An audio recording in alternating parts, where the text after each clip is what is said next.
We back. Yeah. And I'm back on the track with I ain't never tell a lie, but you know you gotta do it like Lil Wayne. What the fuck happened to the font? Oh my gosh, hold on. Yeah. I said we back on the track with it. I ain't never give a fuck about it. I'ma slap another critic. Yo moolah, baby. Yo moolah. Coming, I'm the ruler. Hold on. We gon' hit him with it. Yo moolah, baby. That 504, you heard me? We gonna hit you with that 504. Wheezy, F baby. In your lady bedroom. Bro, I didn't get your email, Jose. I actually looked for it. I don't know if it sent it to the spam folder. I'll check again though. Or what's the subject? I get a lot of emails though, but I did look for it. Yo, baby. For like 1 deep, we watching the live stream while you watching Walking Dead. You see them zombies there. We are not the same. I am an alien. Like Gonzalez, Young Wild. Yeah, resend it. I'll check it again. Just like forward it or whatever to me. What up, Fight World? I got my iced coffee. You see the cap. Y'all know what it is. Y'all know who it is. It's me. Like Andre be saying, it's me again. Oh, we got some stuff to talk about. My allergies bother me a little bit, but it's okay. Shout out to Ego the GOAT, the Stream King, KRS Ego the Teacher. Yeah, 415 Frisco. I was in Frisco yesterday. Shout out to the Skull, man. Shout out to that Skull. I went to Thang Long's, bruh. That crab is smacking. Shout out to Jose. Hey, I had a conversation with Icy. Remember he started blapping people? It was an accident. He fell asleep and he must have been like, you know how you pocket dial someone? That man was pocket shooting the staff. I talked to Icy though, so he'll be back with the regular. How's everybody doing? We got some stuff to talk about. The haters gonna be mad. You see the title. Niggas is mad, I get more butt than ashtrays. Fuck a fair one, I get mine the fast way. Ski mask way, nigga ransom note. Far from handsome, but damn a nigga tote. More guns than roses, foes shaking in they boots. Invisible bully like the goose disappear. Vamoose, you whack to me. Take those rhymes back to the factory. I see. Oh my gosh, I see the gimmicks, the rap, lyrics. Oh my gosh. We gotta destroy old media. We gotta destroy him again. Ugh. That's real. It's like Puff say.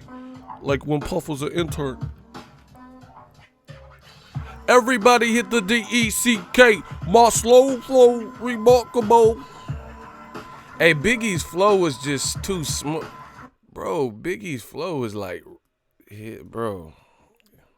His flow is just too buttery. It's just too silky. Everybody hit the DECK. My slow flow, remarkable.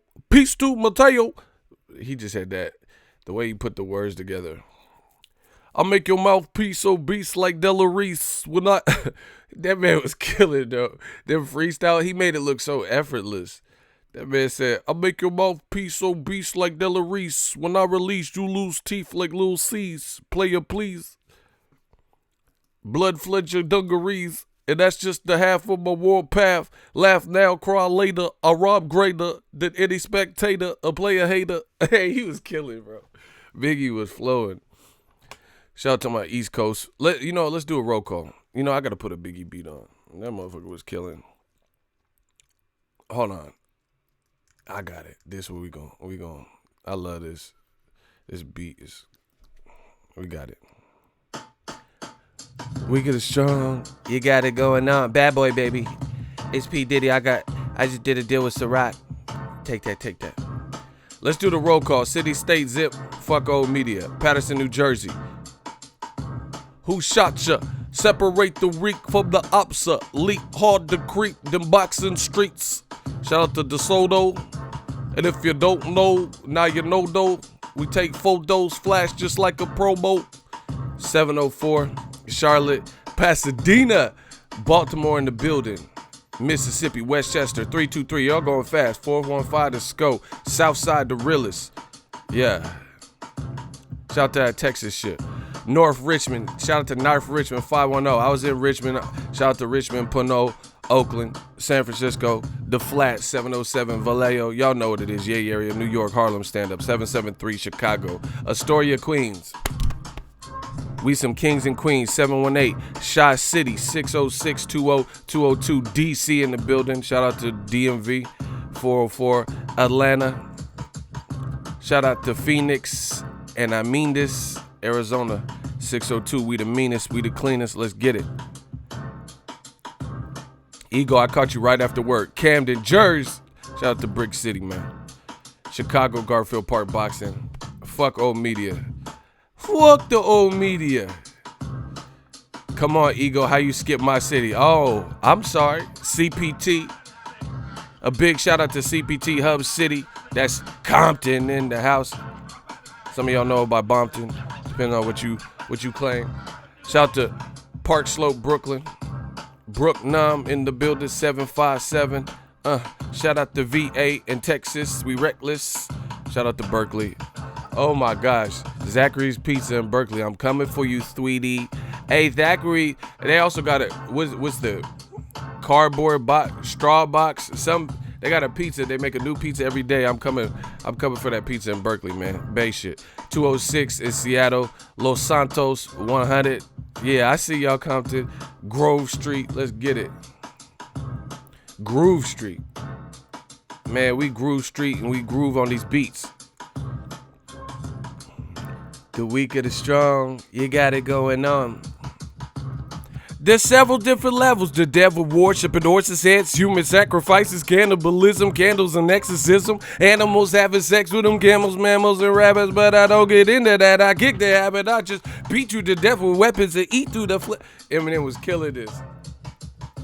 I got a lion in my pocket, I'm lying. I got a 9 in my pocket, and baby, I'm just dying to cock him. He's ready for war. I'm ready for war. I got machetes and swords for any that said he was wrong. Oh, Eminem bodied that. But you can't really compare because Biggie, that was a posthumous verse, you know what I'm saying? But Eminem, he killed that, bro. Man, there's several different levels. The devil worship and horses' heads, human sacrifices, cannibalism, candles and exorcism, animals having sex with them, camels, mammals, and rabbits, but I don't get into that. I kick the habit. I just beat you to death with weapons that eat through the flesh, and I never eat you unless the fucking meat looks fresh. Oh my gosh, let's get it. All right, we warmed up the vocals. Let's go. Oh, the money just keep coming in. William Brunson. Your grind is becoming legendary. I told you, they can't outwork me, they can't out-hustle me, and they can't out-fact me. What they want with us, man? This the army, let's get it. I told you I got that Tupac work ethic. He said, yo, Big, you dead wrong. Diddy with them ad-libs. Well, all right, bad boy. Don't worry if I write rhymes, I write checks. Like, Diddy was all in the video. And Eddie heard and shit, bro, all in the video. Man, we legendary. All right, what y'all want to talk about? Usyk, heavyweight, or Canelo? I'll let the fans pick. Fans run the channel. You know, I'm the people's champ, so I'm a listen to y'all. I want to lean on y'all. My shooter's opinion is first and foremost. You know, if shooters got any opinions, because I want them, they play a major role in the success of these live streams. Okay, my dude Jose, he said Canelo. Another Jose, we got two Jose, 2 for 1. Jose Cuervo, you know. All right, they want to talk about Canelo. Okay, all right. The people have spoken. All right, I made a video about it. Let's talk about it live. Coming to you live. We unpacked. We'll talk about Usyk after. In my opinion, you know, I don't care who believes me. If you believe me, I don't give a fuck. Canelo is one of my favorite fighters to watch. However, Canelo is not exempt from anything. Canelo is, I really like his style. You know, he's mature. You know, I just like, he's a cool person. He seems like a cool person. That don't change the boxing side of shit.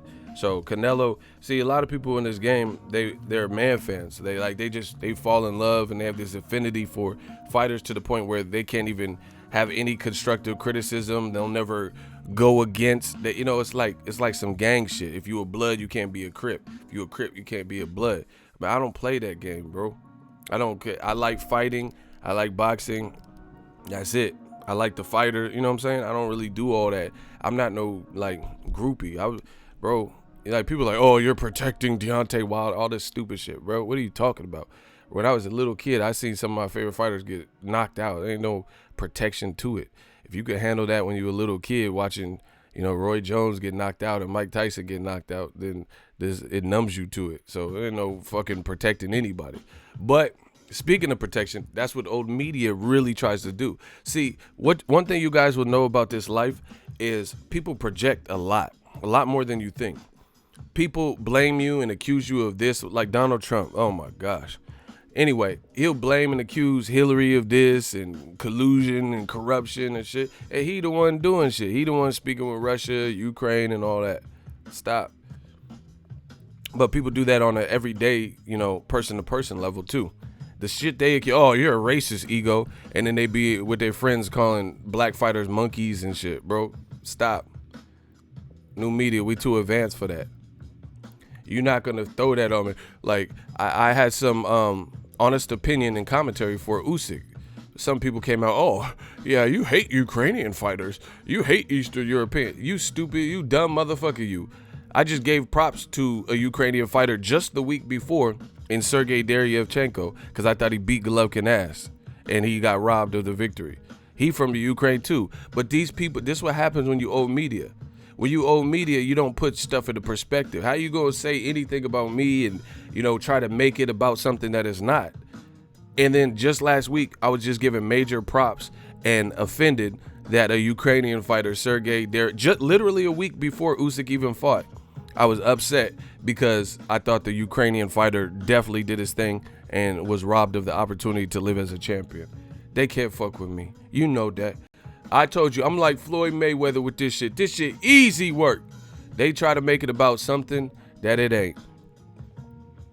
We speak real facts. Now, as it relates to, yeah, let's talk about it. I told you, this shit easy work. You see the confidence growing. Everything's growing. It just becomes more seamless here with what we do. What we do? What do you mean, what we do? With what we do, it gets easier. Oh, media, they looking bad, bro. I didn't even, like, when I started this shit, this new media shit, bro, me and DBM, I didn't even expect it. Like, I didn't know it would swing in our way because there was a lot of, like, be on the front line on some shit with these subjects. And there was a lot of, like, resistance early on. Shout out to Reading, England, JJ. There was a lot of resistance, people. You know, and I was on the front line bringing up these issues, and it was like taboo to say that Triple G wanted no smoke with Andre Ward. Oh, you're hating on Triple G. Andre Ward has done nothing. Why you sucking dick? Like, it was just stupid shit. But we just kept, you know, kept our head up, you know, got our nose in the books, and just kept grinding. And now you see, it's shifted. And has it shifted? I told y'all, like Will Smith and Concussion. Tell the truth. Tell the truth. Tell the truth. Oh my God, y'all gotta tell the truth. Tell the truth. Triple G, his whole career has been fabricated. It has been overexposed to the masses. He ain't done the shit that y'all act like he has done, bro. All that. And see, the thing that trips me out is I think some of the fans are realizing they've been duped right now, just now. I've been saying this shit like, man, when we go see him fight, you know, Lotta have been calling him out 2-3 years and shit. Now people are just now getting what I told y'all in fucking 1992. I told y'all this shit when Queen Latifah was rapping and shit. You ain't a bitch, you're a hoe. Huh? Bro, I told you this shit like in 1992. You know, when Montel Jordan was out, I told you this shit. This is how, once upon a time in 94, Montel made some money in life. And all they said was 6'8", he's good. The people thought the music that he made was good. And then the DJ, and Paul was his name, he came up to money, this is what he said. You and OJ about to make some cat? Bro, I've been telling y'all this shit since Montel Jordan. So tip up your cup and throw your hands up. Yeah. I'm living life, bro. I love this shit. I love it. Like, what goes around comes around. JT told you that. What goes around, what goes around comes around, bro. All this shit, Triple G, Mexican style. Where that at? I want some more Mexican style. Can I get some pico de gallo? Huh? What happened to that part? Like, where? So we just. And furthermore, if there was any fighter that Triple G needed Mexican style with, it was probably Sergey Derevyanchenko. Where the Mexican style out, bro? You should have begged for the powers of the Mayan, the fallen warriors. Summon the power of Miklo from Blood In, Blood Out.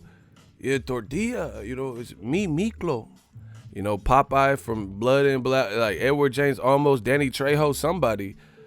If there was ever a time where you needed Mexican style to get somebody up off you, then that was that fight for Triple G. And he folded. Motherfucker Harvey Doc jumping in the way and shit. Hey, they was looking bad for you, boy. You need to summon the power of Selena Elos Dinos and BD BD bang bang. You needed some BD BD bang bang. What? You needed that Mexican style that night because Sergey Derevyanchenko was on that ass. He was on that ass, everybody. He was Sergey Derevyanchenko. Oh my God, bro. You should have wear that Mexican style at, bro. That's Taco Bell style. Yeah, no chalupa. And no Mexican pizza, guys. Everybody Mexican pizza. And no Mexican pizza.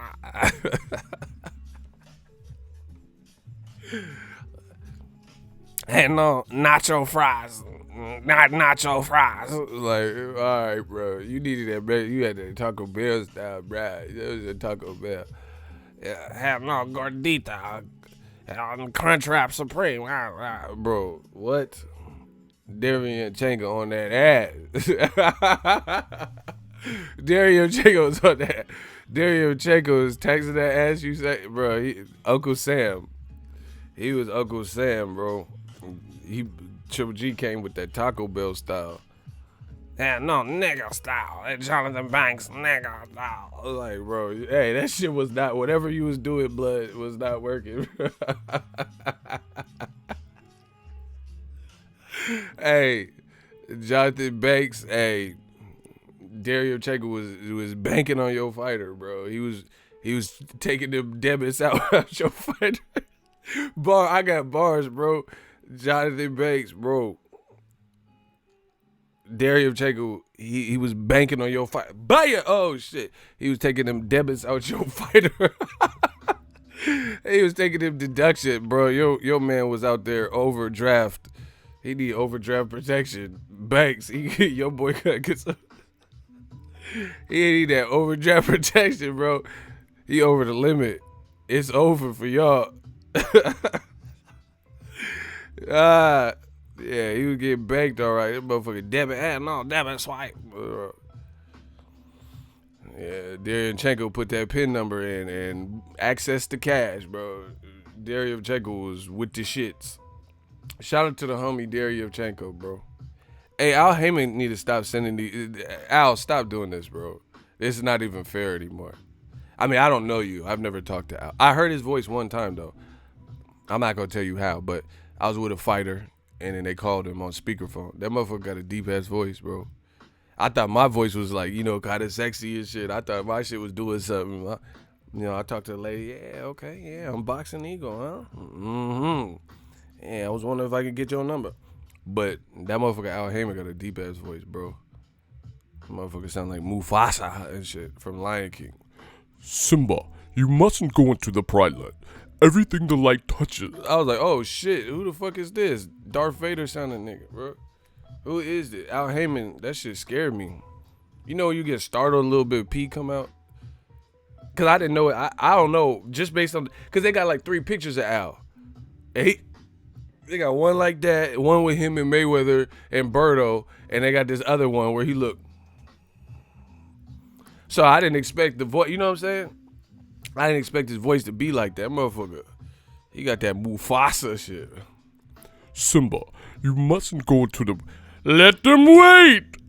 I was like, what the fuck? I was like, oh shit. Where's Akeem? Why you sound like that, bro? But anyway, Al, you gotta stop sending these hitters, bro. You sending these. He's sending the dude that killed Scarface at the end. Tony Montana was like, huh? Okay. You fucking cockerel? Huh? You think it's me, man? Like, bro, Scarface thought he was lighting shit up. And that quiet dude was. He had these glasses on, too. That motherfucker. With that shotty, bro. Bah! Oh, shit. Blue Scarface. Oh, back out. That's Al Heyman, that quiet dude that ain't said shit. He didn't make no commotion. He didn't throw no, like, flashbang and shit. He just walked up hella quiet. Bro, he had some slippers on. He had them, you know how South Central, Cali shit in general, we got them slides. We be putting them slide slippers on with the socks. He must have had that because he crept up on Scarface so quiet. That motherfucker tiptoeing ass. Motherfuckers was just in socks and shit. Bah! Oh my God, that's Al Heyman. Stop doing that, bro. Al Heyman just sending silent killers. Andy Ruiz to beat Joshua. Lomachenko, we all know, really beat Triple G. You know, it's looking bad. Yeah, he had them Debo slippers. Man, y'all in there, y'all don't get nothing. Man, hell yeah. We got about $250. Ain't that right, Debo? I got about $250. Shut up, punk. Man, fuck you then, Stanley. Man, that motherfucker killed Scarface with them Crocs on, you feel me? That motherfucker had Ugg boots on and shit. That motherfucker pulled up with them Uggs and shit. Oh, shit. These are soft and plush. How you kill a motherfucker with a shotty with Ugg boots on? Hey, you the realest assassin ever sent. Sosa, he did that. That motherfucker sent a killer with Ugg boots on and shit. That motherfucker thought he was in the forest or some shit. Shit, fucking the Revenant looking ass.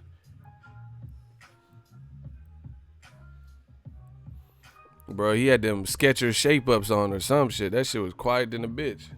He had them Joe Montana Skechers shape-ups. Bro, old media is like Skechers shape-ups. Ain't nobody listening to that bullshit, bro. Them shits is ugly, bro. Man, anyway. He said Tony Montana was screaming, making hella noise. Anybody could have crept up on. He was off that yayo. Huh? Another Quelo? I'm off that yayo, man. Huh? Okay. Bro, yeah, of course. He was high, bro. Bro, why was he was so high, he was getting really lit up a little bit. And he was just eating the shit. Okay. Like, I don't ever want to be that high where I just get shot and ignore it. Like that, bro, that's a different level of high, bro. That is a different level of high. If you could get shot several times and you just walk through this shit, bro, that's that PCP, Sherm, Dust. Yeah, okay, Scarface. I didn't know you like to get wet, though. Sherm, Dust, PCP, butt naked, Primo. That's what you had, bro. That's that wet. That's that wet off the steps. That's that Sherm. It's like a Sherm high. Nigga think they learned the fuck. Oh my gosh, block Cool Keith Ultra, the cigarette manufacturer. I've already hacked you. You're done. You're no seats taken. Get him out of here. Cool Keith Ultra, we already bodied you. You gotta go. Bruh. Why do they keep coming back? That's how you know I'm real. Why'd y'all block Rah? He cool. Please don't. Hey, Business Brain, you tripped on that one. Rah 1500, free him. He cool. See, my shooters be wilding out. They be shooting pedestrians and shit. He like, hey, ego, bah! Oh shit. Like, y'all gotta chill with that. Oh, he knew no, okay, that's sometimes when you try to clap somebody, the chat jump and then make you clap the person who was underneath them. That's happened to me before. You gotta time it, wait for the chat to move up and then go after it. You gotta, it's like double dutch, because you will be clapping children and all types of people. But anyway, yeah, man. Oh, media suffering succotash, bro. They going through it. Smash the like button. The real is back. We here to talk about it. Okay, so let's get back to Canelo. I had a couple jokes. Oh my God! Shout out to Brooklyn Mac. All my Macs in Brooklyn. I pick up the phone. The money just keep coming in. Why y'all do this? Look. Shout out to Brooklyn Mac, bro. $5 super chat. Let me see if he left a message.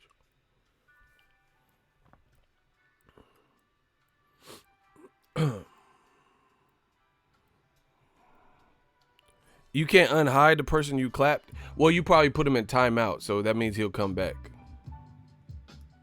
Hey, bro, you erased the man. I can't even undo him. What the fuck? Hey, what have you done?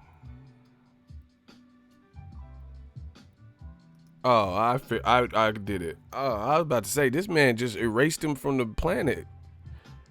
I fixed it. He said, don't block me. Hey, we freed you. I've been trying to send super chats, but I'm in the UK and it won't let me over here. Shout out to Brooklyn Mac. I appreciate your diligent, your time for even trying. But I thank you. Shout out to the UK. Hey, Eric, you wrong. He said, gotta go. Hey, y'all crazy as fuck in these chats, bro. I love my job, bro. Y'all are really funny. Like, we really have a good time with this boxing shit. Everybody else, we all, listen. Hey, yo, fuck that. I forgot. I just thought of something. Cut the beat. Let's do a moment of silence. I heard some bad news about Patrick Day. I haven't heard an official confirm, but one of his like close friends took to social media and said he passed. So I don't know if it's 100% true, because I haven't heard from DeBella or, you know, anyone involved with the fight, Eddie Hearn or whatever, an official word. I haven't seen any articles, but let's just take a moment of silence for Patrick Day. You know, it really upsets me. It's just unfortunate. You know, this is a couple times this has happened this year. Max Dadashev, the Hugo guy. So if that is in fact true, you know, let's do a moment of silence. Or if it is not true and the friend, you know, maybe got the facts fudged up, then, you know, I wish him out of his situation. You know, with this, and like I said, Maxim Dadashev, Errol Spence, car ejection, this is just a lot for boxing fans, you know. So let's take a moment of silence.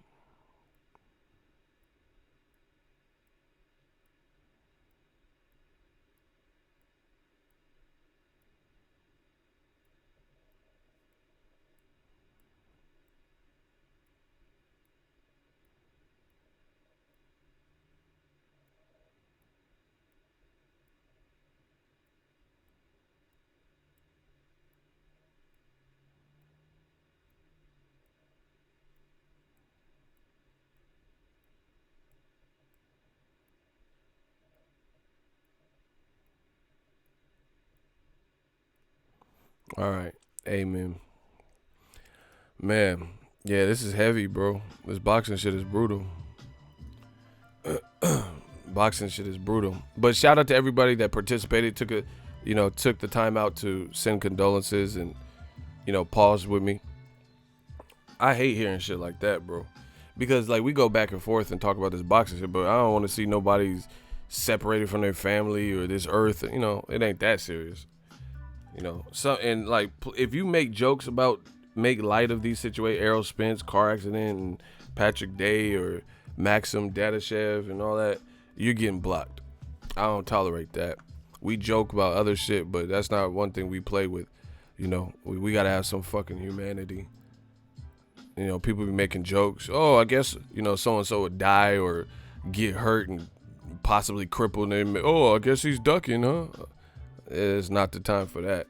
So if I see anyone disrespecting like that, They will be removed from I don't want you on my channel. Straight up, because I don't respect you. I can't respect a person who would look at somebody's like, you know, ill will like that. Like they'll look at their you know, demise or anything like that and think that's cool or funny. That's what I hate about this internet shit, bro. You know, you see like I was on Rihanna because she's so fine. Rihanna's social media, and she was on a plane, and the dude's like, I hope the plane crash and you burn up or something. I'm like, what the fuck? Like, even as a joke, that shit ain't, I don't know. I never play about that. I don't play. If you come from where I come, you don't play about certain shit. Death is one of them. You'll never see me like really joke like that. You know what I'm saying? Like say, oh, so-and-so passed. Or I'm doing it for shits and giggles. But anyway, unfortunate with Patrick Day, man.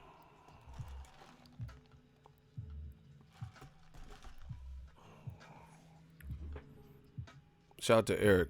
Yeah, you know what it is. But Canelo, let's talk about him. Canelo want to beat Mayweather so bad. I'm just going to start off like that, and I hope it pisses you off, but I really believe that. See, I speak for what I believe in. If you don't believe the same, you know, the values of me or whatever, it is what it is. But I'm telling you how I feel. Canelo want to beat Mayweather. He want to beat Mayweather. He wishes he had the skill set of Mayweather. He wishes he had the performances of Mayweather.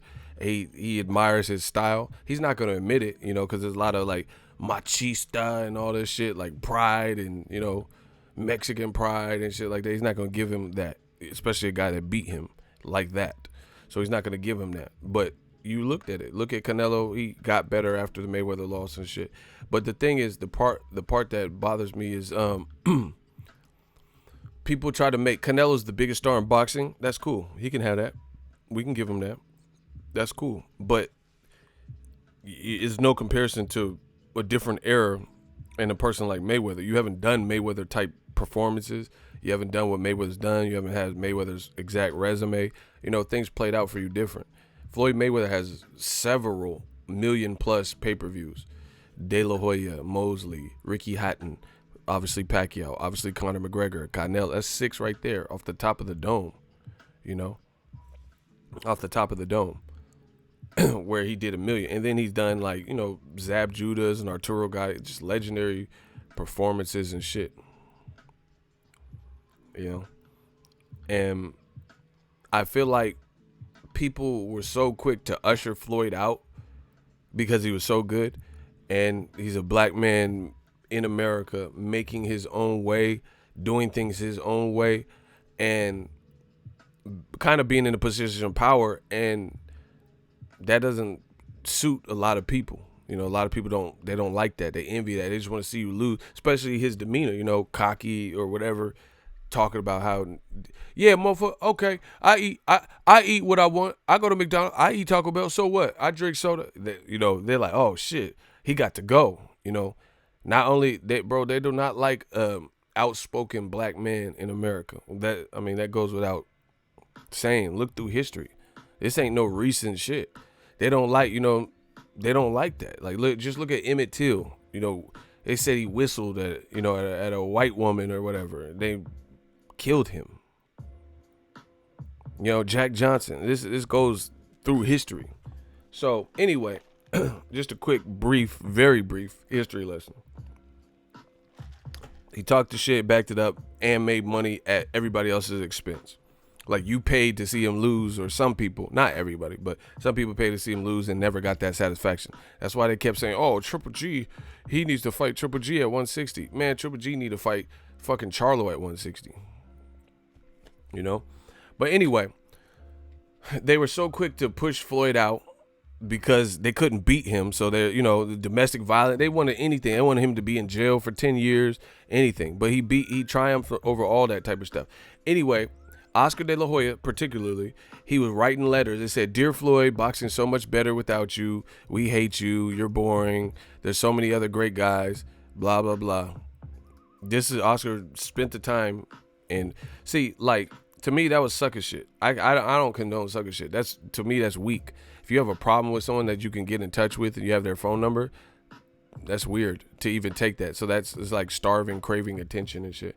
Like if I ever have a problem with somebody, it probably is not going to go through social media networks before anything, you know. If I really I don't hate people. It takes too much energy. I don't hate nobody. I don't got no problem with nobody. I don't have no beef. You feel what I'm saying? I have a clean bill of health. There might be people that don't care for me, don't like me, whatever, but I don't have no problem with nobody. But anyway, people like De La Hoya, they were so quick to usher Floyd out and said boxing would be so much better, and it's not. They said boxing would be so much better, and it's not. Canelo is trapped on the app. Oh. He's trapped on the app, babe. Some Luther Vandross. Bro, he trapped on the app. His profile, Golden Boy taking Canelo to DAZN has minimized Canelo's brand. Like, he's winning from him and his family making money perspective. He's winning.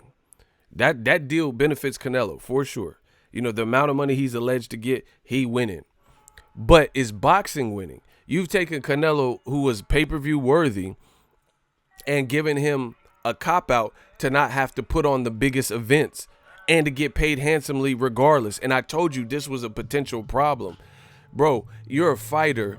You can pad up your record and fight stiffs and get 36 million, or you could fight known killers and get less money. Why would you do that? Or get the same amount of money? Why would you do that? You know? So from a business perspective, DAZN, while they're in their efforts to eradicate pay-per-view, they've actually done the opposite. They haven't gotten rid of pay-per-view. Pay-per-view is still around, and it's well. Like Errol Spence and Sean Porter. Errol Spence dissed Sean Porter, said Sean Porter can't sell out a family dinner. So that means Errol Spence probably had to carry the pay-per-view, you know, because everyone's like, yeah, Sean Porter. Because Sean Porter versus you guys, the crowd wasn't that lit. I seen a lot of empty holes and shit at that fight at the StubHub. I think it was raining too. So Errol Spence on his own did 350,000 again with Sean Porter. Now, if they do a rematch, you can assume based on the first fight, and now we know what to expect, they can build from that momentum. Or a Danny Garcia fight, or like, use what I'm about to say sparingly. I was actually really upset when I heard that Errol Spence got in a car accident. You know, I know, dude, that was fucked up. That's fucked up for boxing, fucked up for Fox. You know, everybody, his family, they have plans. But if Errol Spence, which it looks like and sounds like, he's going to pull through this situation and get it with the slap on the wrist, like he was very lucky that everything's intact and like no broken bones and shit like that, moving at high speeds, that's a huge wake-up call and a learning lesson. You know, buckle up and, you know, maybe get an Uber if you're tired or whatever the shit. I don't know what caused the wreck or nothing like that, right? But from everything I heard, it sounds like he's going to bounce back. So it's not good that it happened. I'm not going to say it's like anyone going through some traumatic event like that, I wouldn't say that's good. However, this now makes Errol Spence bigger to me. If all it goes well, like people have said, this makes Errol Spence bigger because he made headline, not really for the right reasons, but he's like an urban legend. Like, damn, you was traveling at high rates of speed and you survived. Wow. You know, that it makes you bigger, bro. Cause like, look at Vinny Pazienza. He got in a car accident and then he worked his way. And his accident, he really got fucked up in his car accident. They made a movie about it. So to the fact that Errol Spence walks away from this, and it sounds like will resume his regular career, you know, once he's rehabbed, that makes him bigger. I really believe that. Because, you know, you're like, oh, damn, you narrowly escaped, you know. It just makes him a bigger name. You know, it's just like when Pac got shot 5 times. It's not like good shit that happened, but that made him bigger. Like, oh, shit, because, you know, you're making headlines and shit. That's facts about Spence. I said the same thing. See, Eagles Army, we all be like in sync with each other on that Justin Timberlake shit. We be in sync. Yeah, so to me, Errol Spence legend grows. Like, damn, that motherfucker tough. You know, he survived something that some maybe wouldn't survive. He in shape and like, you know, it just worked out. He had angels watching him. So rest up, Errol Spence Jr. Can't wait to see the bounce back whenever you're ready.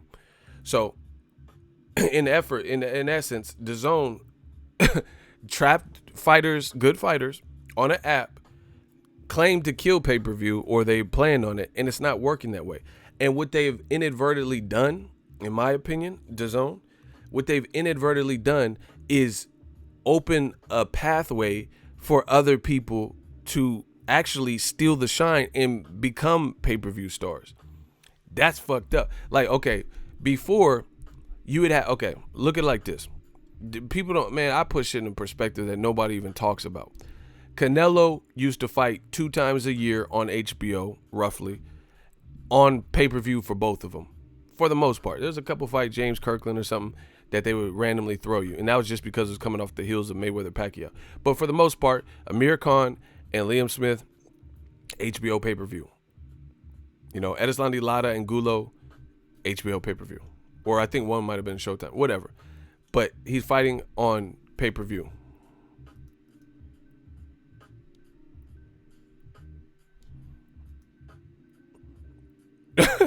Hold on.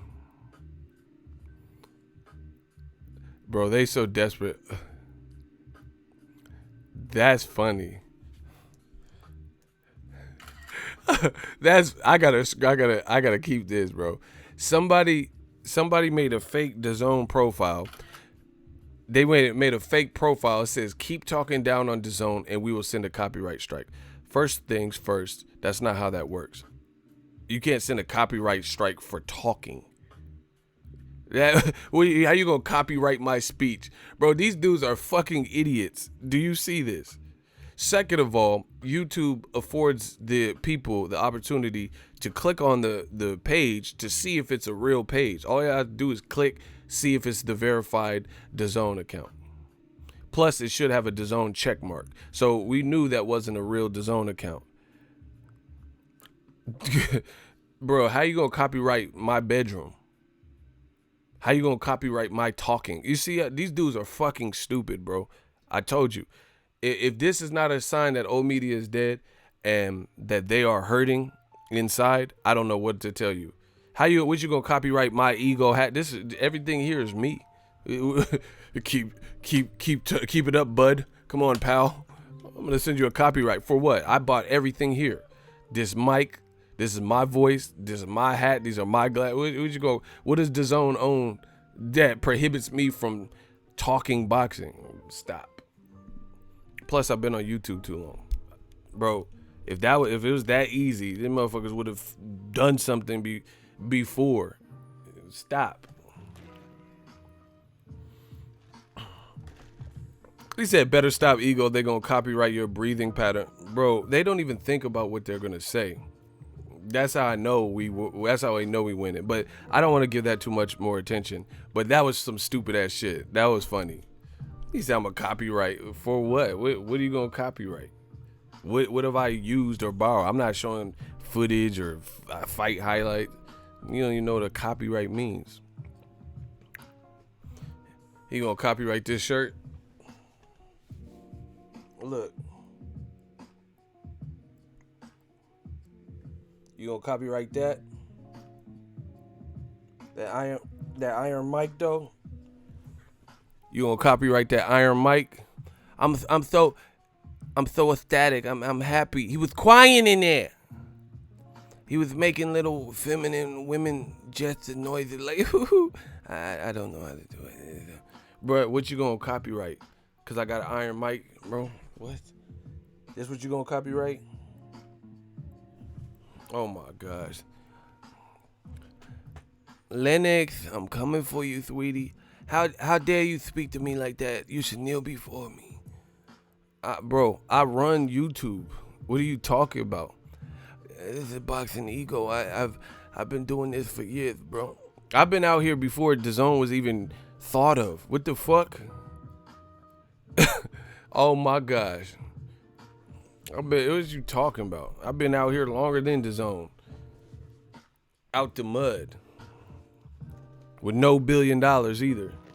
Still winning. But anyway, back on track.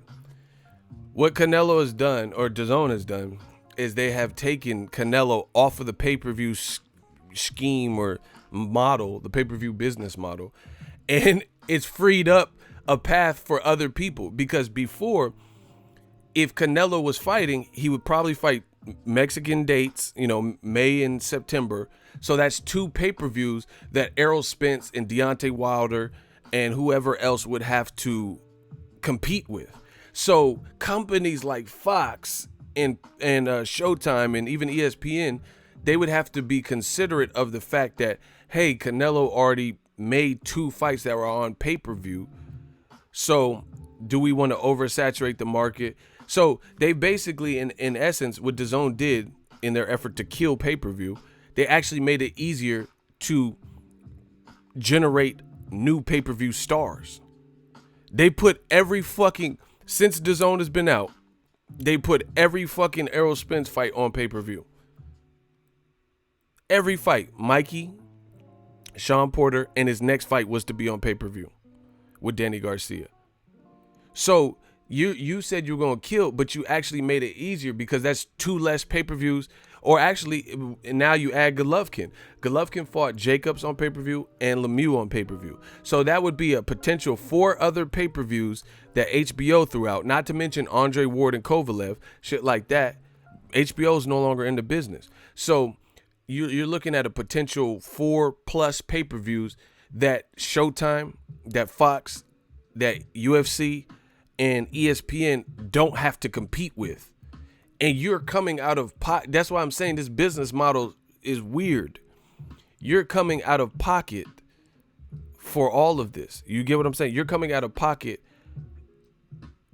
for this whole situation, like, and paying these ridiculous purses. Good and goddamn well, Triple G versus Steve Rolls ain't no $15 million fight. That's not no fight where HBO would never pay Triple G $15 million for no goddamn jelly roll fight. Come on, bro. So to me, that's just represents bad business. That represents desperation. You were so desperate. You thought, and see, you got this is Joe Markowski. I didn't even know he was British, but now like Seth Rogen said in 40-Year-Old Virgin. It all makes sense. You're a virgin. Bro, it all makes sense now. You got people that don't represent or know the American market like that. So DAZN, in my estimation, they figured HBO boxing was going out of business, or they weren't focused on boxing. So they thought they were going to just get HBO fighters, which they did, get HBO fighters and take all of HBO's shares. So basically on some Highlander shit. HBO did $1 million versus, Chavez, 1.3 million with Chavez and Canelo, 1.4 million, 1.3 million with Triple G 1 and 2. And they thought they were just going to inherit all that without putting the work in. And they're like, oh yeah, you guys were paying $80 for one Canelo pay-per-view. You can have us for the whole year for $100. But that's not the mindset of American consumers. Americans consumers, there's 1,000 things we have to pay for on the daily. Like, I just looked at gas prices. In LA, gas prices are like $5 almost. $5 Buster. That's expensive. Per gallon, $4.50, $4.90 and shit. That's expensive. $5 Buster. We got 1 million things we got to pay for. So the mindset, people aren't looking at it. A lot of people don't make bulk purchases. Like, you can be, it's only $100. But people aren't going to just necessarily just fork over $100 if they don't know what you have to offer. So it's not as simple as, we were paying $80 for Canelo fights. So now we can get 100 fights, 100 nights, one device for $100. That's not how it looked. People would rather just say pick and choose, like a la carte. If you go to a restaurant and you can get a dinner bento box and it comes with a bunch of bullshit that you don't really want to eat, then you'll probably just do it a la carte and say, hey, I want I want a side of rice and I want the teriyaki chicken and some California rolls. Because if the dinner bento has a bunch of like gyoza and different other shit that you might not want, you know, a side salad or some weak shit that you don't want, then what's the point of paying all that money for the dinner bento box? You get what I'm saying? So people, that's what people do. The mindset for Americans, I'm American, I can speak for Americans, you know. I think people are looking for savings and people are looking for good deals. They're looking for values. So if you haven't presented your value propositions and the inherent value, it's not as simple as, hey, you paid $80 for one Canelo fight. Now you get 2 Canelo fights for $100, because now people are just like, nah, I just pay. If Canelo's fighting someone I want to see, I'll pay for that month. That's the mindset of a lot of people. He said them side salads be ass. See, that's what I'm saying. You just went to, it's like going, like, if you can save money and not get the combo because you just went to Starbucks so you don't need the drink, you know, then you would save it. Why pay for the soda that you don't really even need or want because you got a Starbucks drink? So you're just going to get the Chick-fil-A sandwich and the waffle fries. Bitch, give me them waffle fries. You know, and that's what people do. That DAZN thought people would just rush in droves to, oh yeah, I could get all Triple G fights and all Canelo fights for $100. But wait, there's more. But then people seen who the fuck that DAZN had Canelo and Triple G fighting. You got to pump your brakes. Ain't nobody trying Canelo versus Rocky Fielding. What? Okay, people got that on a 30-day free trial. But Triple G versus Stevie Rolls or whatever, come on, bro. You thought that was it? And then on top of that, you paying these fighters crazy amounts. So to me, I think DAZN shit is really kind of backfiring. It's backfiring in the sense of you actually open up the levies to make more pay-per-view stars. Gervonta Tank Davis can easily be a pay-per-view star. Easily. Errol Spence is been on pay-per-view. Wilder, they keep putting him on pay-per-view now. You know, not every fight, but like the Brazil fight. But Fury was on pay-per-view. The next Fury fight going to be on pay-per-view. And then Ortiz too is on pay-per-view. So you actually in an effort conceded and made room for more pay-per-views. You get what I'm saying? Because before, you had the potential compete with maybe 2 Golovkin fights. Let's say one of Golovkin's fights on pay-per-view, like Lemieux or Jacobs. You had to compete with that, and then 2 Canelo fights that were certain to be on pay-per-view. But now you just, you know, you withdrew your bid because you don't care about the pay-per-view model. That's stupid.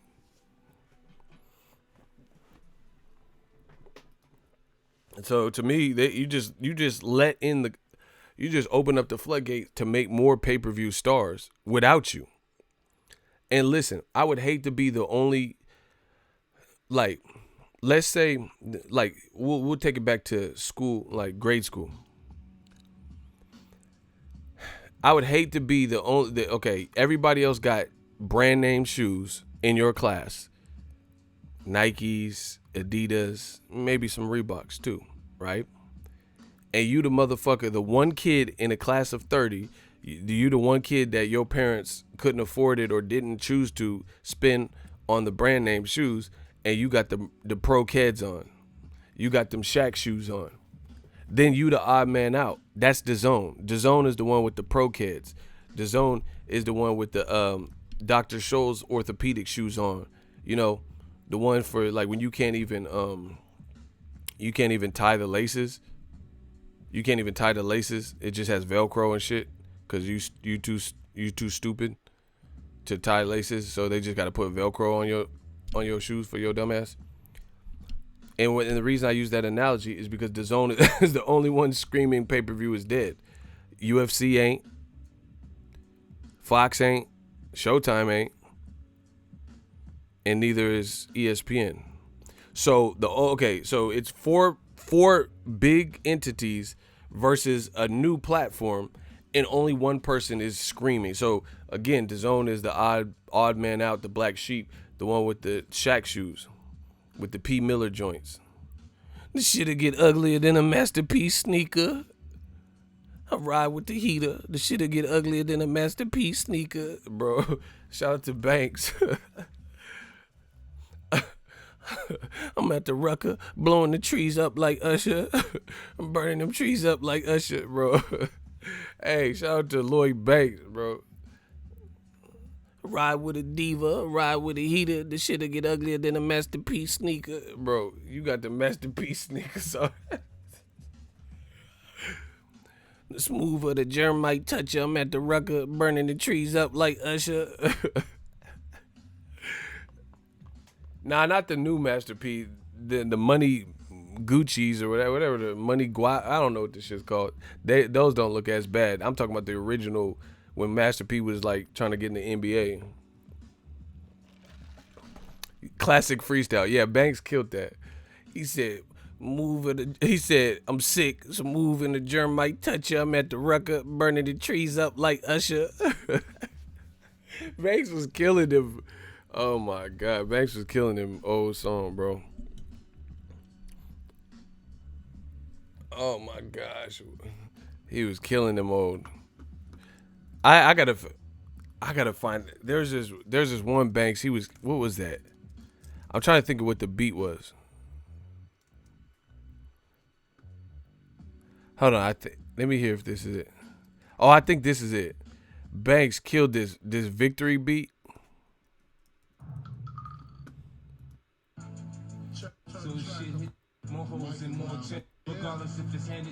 No, that's not the one. Hold on. Let me see if I can find it real quick. Banks was killing.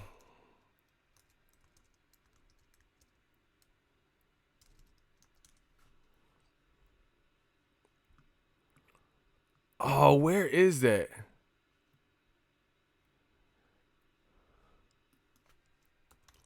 Hold on. I gotta find this real quick.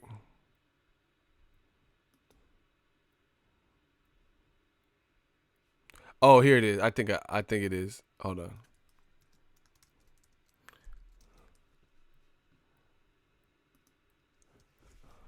Don't miss the new season of Hold on. Banks was killing this. Smash the like button too. Yeah. Bro, he killed this. Banks, nigga. Talk back to him. Nah, I just like to get tattoo him.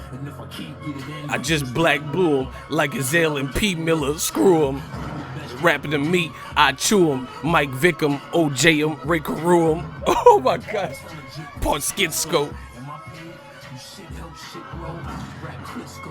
Hey, he punches hard. Oh my gosh.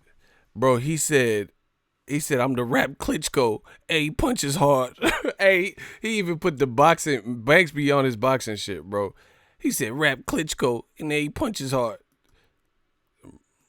He put Klitschko in that. Hey, Banks, he don't get enough credit, bro. That man was gassing. He said, bring your best rapper to me. I chew him. Mike Vick him, OJ him, Ray Carew him. Hey, bro, why you name all the football players that got murder charges, bro? Hey, Banks is that boy, dog. He said, bring your best rapper to me. I chew him. Mike Vick him, OJ him, Ray Carew him. Bro, he said he finna Ray Carew. That's what we do in the old media. We Ray Carewing you dumb motherfuckers, bro. I'm part intelligent, part... Bro... He wasn't killing, bro. I can't even fuck with this new generation. Y'all don't know about bars, bro. He said niggas talking all crazy like I'm gonna talk back to him. Nah, I just let the gat tattoo him. If I can't get it in, I just black blue him like Azale and P. Miller. Screw him. Bring your best rapper to me. I chew him. Mike Vick him, OJ him, Ray Carew him. Hey, bro, he was killing. I'm part intelligent, part schizo. Banks was killing that shit. He said, I'm a Mike Vick him, OJ him, Ray Carew him. That Ray Caruth. Man, we hitting old media with that Ray. What's up with this hustling flow, Ray? Bro, we hitting them with that Ray Caruth. I'm the truth. Hitting them with that Ray Caruth. That's how Luda would do it. Man, I'm the truth. We gonna kill these bitches like Ray Caruth. Luda. Go in that cupboard and give me some fruit snacks. Go see my new movie, Fast and the Furious. He said, I'm hungry like South African with fly stuck to his face. Hey, bro, that's what I'm saying. Banks was nah, bro. He didn't get enough credit. He said, I pop bottles like a meter case. My mind raced at a cheetah's pace with he said, with Adidas laced. Hey, bro, what? Bro, he said, I pop bottles like I beat a case. My mind raced at a cheetah's pace with Adidas lace. He said, they fell in love with my neck. I don't need a face. He said, nigga, you ain't got shit if you don't need a safe. Hey, Banks was killing it. Banks was killing it. He said, yeah, I'm in the class. He said, I'm in the class all about, no, he said, I'm in the class with a few, like a sped-head kid eating glue. I'm colder than a baby abandoned the cannon, lay down anything standing. Hey, Banks was killing. Banks was killing, bro. What did he say? I think it was on I'm So Fly. He said, you don't got to go all the way to LA to get your MC8 from Menace to Society. He said, you don't got to go to LA to get your MC8. Oh my God, bro.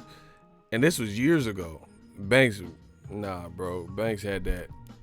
Anyway, DAZN, back to that shit.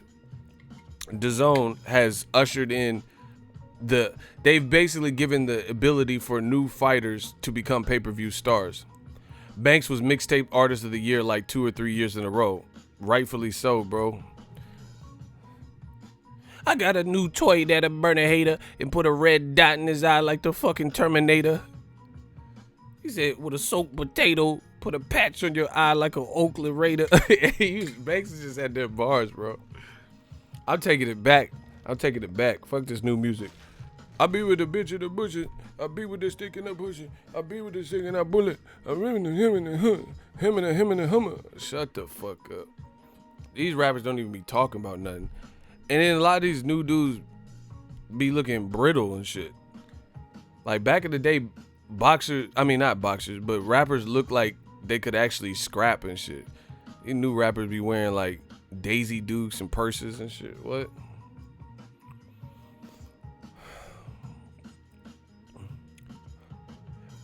Pay-per-view fight is the price of about 8 months of DAZN.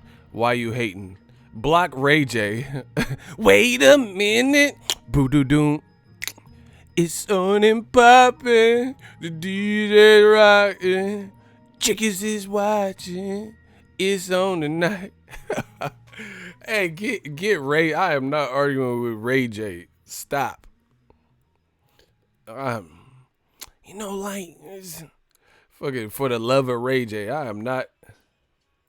Joey Badass can spit. I heard some of his shit. I'm not all the way familiar with all his shit, but I heard enough of him. He can spit. He said he hit it first. Yeah, he hit that Kim Kardashian. I hit it. Hey, Diego, chill, bro. He said, hey, I can't front. That. Hey, I can't front. Was it Hitmaker now? Youngberg and Ray J. That shit slap, bro. That shit slap back in the day. You could really pull up on a bitch with that. With that. Hey, Diego, give me memories. Yeah. Oh my God, you could really just pull up. I said, sexy, can I just part of my man? Girl, and you shake it, got it. This shit, and that shit, that sexy can I, bro. That shit was dope back in the day. I can't front. Ray J had him one with that, and Young Bird. Hey, y'all gotta stop. I can't continue, bro. Darnell said he had one wish, but this wasn't it. As a matter of fact, I was the one who said I loved you first. Yeah, get Ray J the fuck out of here, bro. I know about Zero in Texas. He was at one of Errol Spence's fights. I was there. I think he walked out, Errol Spence. Yeah, so I seen him. I was right next to him. Shout out to him. Oh man, Darnell killed. He said that song was hard. See, that's what I'm saying. They need to put that back on the radio. That shit was really riding. Sexy, can I just pardon your manners?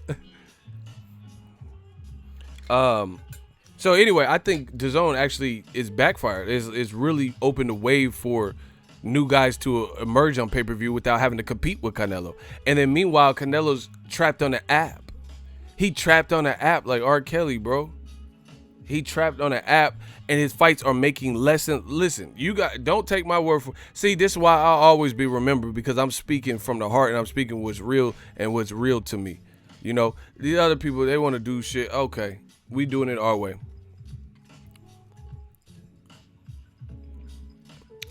Tell me Canelo has gotten bigger. His fights, his events have gotten bigger. Not his bank account, all that dumb goofy shit. His fights and his events have seemed bigger on DAZN. Please tell me that. If I'm tripping and I'm hating and all that bullshit y'all be talking about, please explain how it feels like his fights have been more events, more like cinematic, more, you know, just more colossal.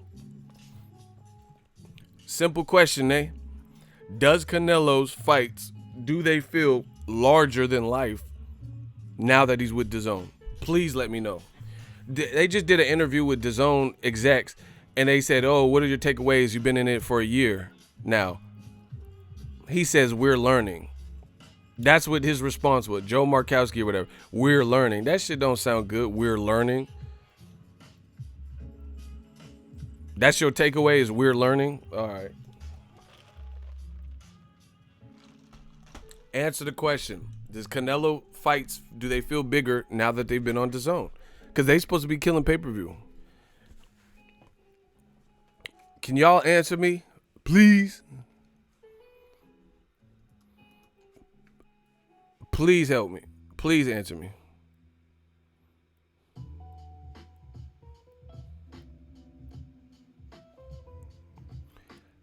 Holland Future say, hell nah. Hell nah. Hell nah. See, look, they saying hell nah. Alright, watch this. Today is the 14th. Let me show y'all. He said Tyron Woodley calling out Canelo. I seen that. Alright, look. Today is October 14th, right? Next week is the 21st. The next week is Canelo's fight week. Y'all see that? Canelo fights the week of the 28th. Because he fights November 2nd. You see?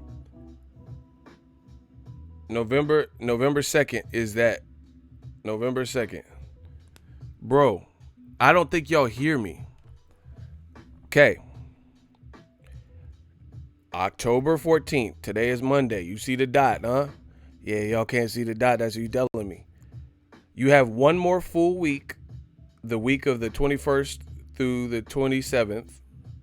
Right? And then Canelo fights on or his fight week starts on the 28th. You know, Tuesday they'll probably do grand arrivals, that type of stuff. Come on, man. What? Canelo fights basically in 2 weeks, a week and a half, because his fight week will be started. And this is the promotion for Canelo Kovalev, which is supposed to be a large fight. That's crazy. Now, okay.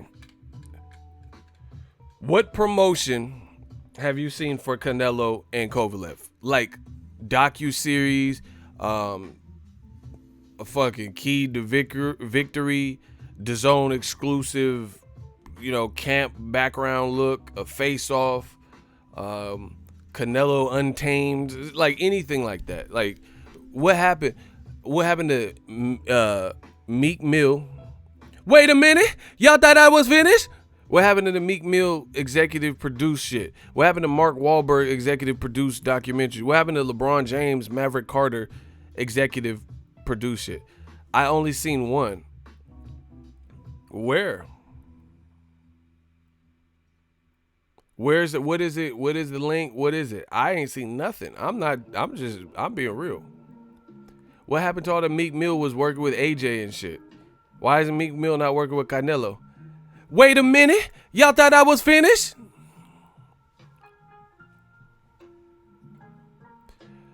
Where is this promotion? Ronald Finkley, gang, gang. Where's the promote? Y'all said this is a legacy, huge Canelo fight. Where's the promotion? Because guess what? Jorge Masvidal, he has his own YouTube channel and he's training. Nate Diaz is active on social media. Plus the UFC is promoting the fight.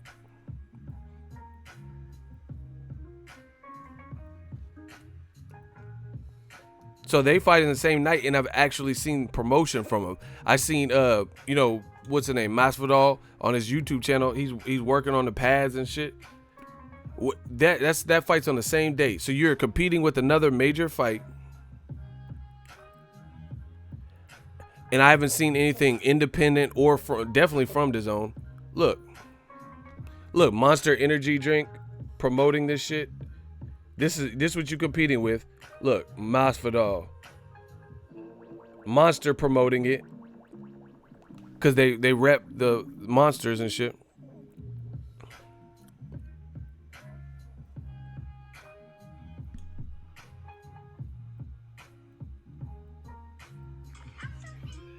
Look.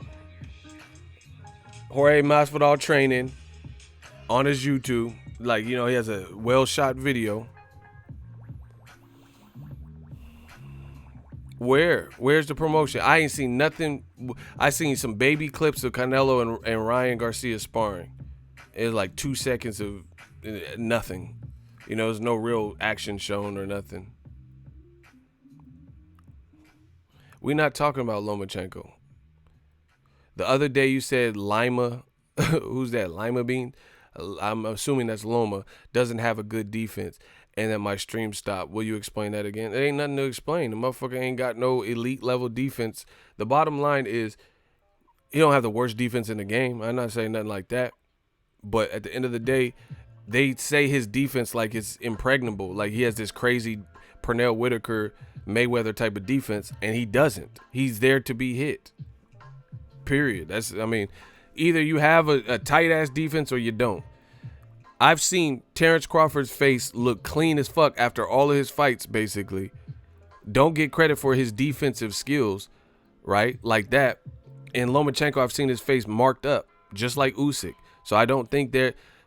Why? Okay, Terrence Crawford has been there with big punchers. He's been in there with rough, rugged guys. De'Aaron Jean, Jose Benavidez got a punch. Jeff Horn's wild and rugged. These guys have power and shit like that per capita, per division. Hank Lundy, right? And Terrence Crawford never looks like beat the fuck up after his fights. So far, so good. Loma fought like Miguel Mariaga and said he got to improve his defense. So what is there to explain?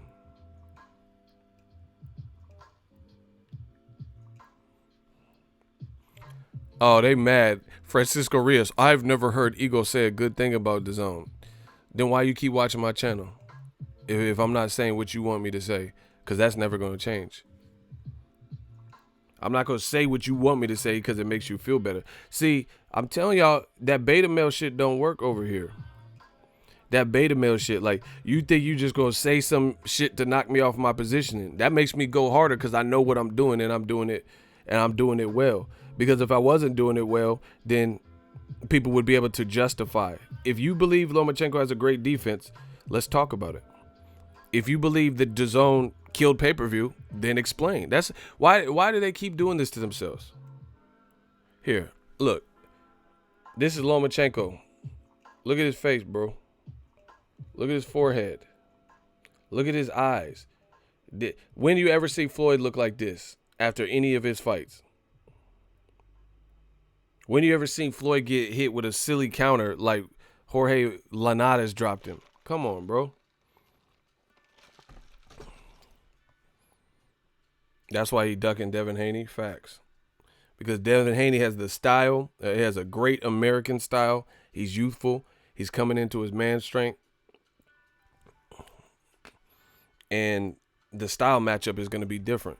See, and this is how you know old media don't know what the fuck they're talking about. Okay, so Lomachenko, since y'all want to switch gears, he says, I'm not fighting Pacquiao because he's too old. I'm not fighting Teofimo because he hasn't done enough. He's too young. Devin Haney, there's an excuse to not fight him, even though he's his mandatory. Come on, bro.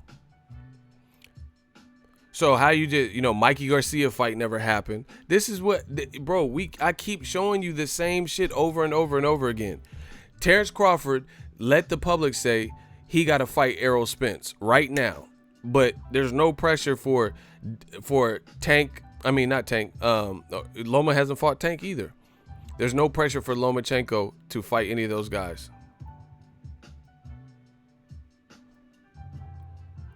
Hey, Mir, undelete him. Oh, you didn't delete him. So it is what it is, bro. Someone said Loma's defense similar to the Miami Dolphins defense. Hey, that's fucked up, bro.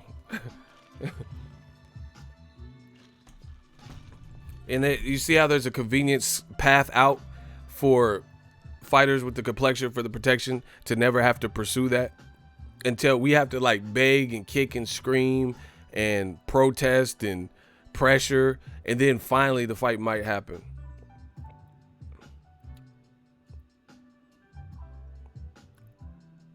Crazy. So yeah, Loma, he don't have a great defense to me. It's cool, but it's not like what ESPN and Tim Bradley be wowing about. Devin Haney's face don't look all beat up. Not granted he don't have the same, resume names, but come on, bro. Mikey's strong as fuck at 135. I don't know if that'd be a good fight for Loma. Yeah, smash the like button. We working, we killing. So anyway, let's get back to track. I just had a detour because someone asked a question and I wanted to address that. Man, the same thing with Loma, Usyk, the same thing. They kind of fight similar. Usyk looks slower with the added weight, right? That's not gonna be advantageous for him at heavyweight. If he's slower, then he's more manageable. Part of what made him successful at cruiserweight was he was agile and his movement was pretty fluid. So if he added weight and then on top of it, Usyk said he's gonna gain more weight. All right, Joshua. So he's going to get bigger. That's going to be in my opinion, bigger is not going to make you a knockout artist. That's what people don't understand about boxing.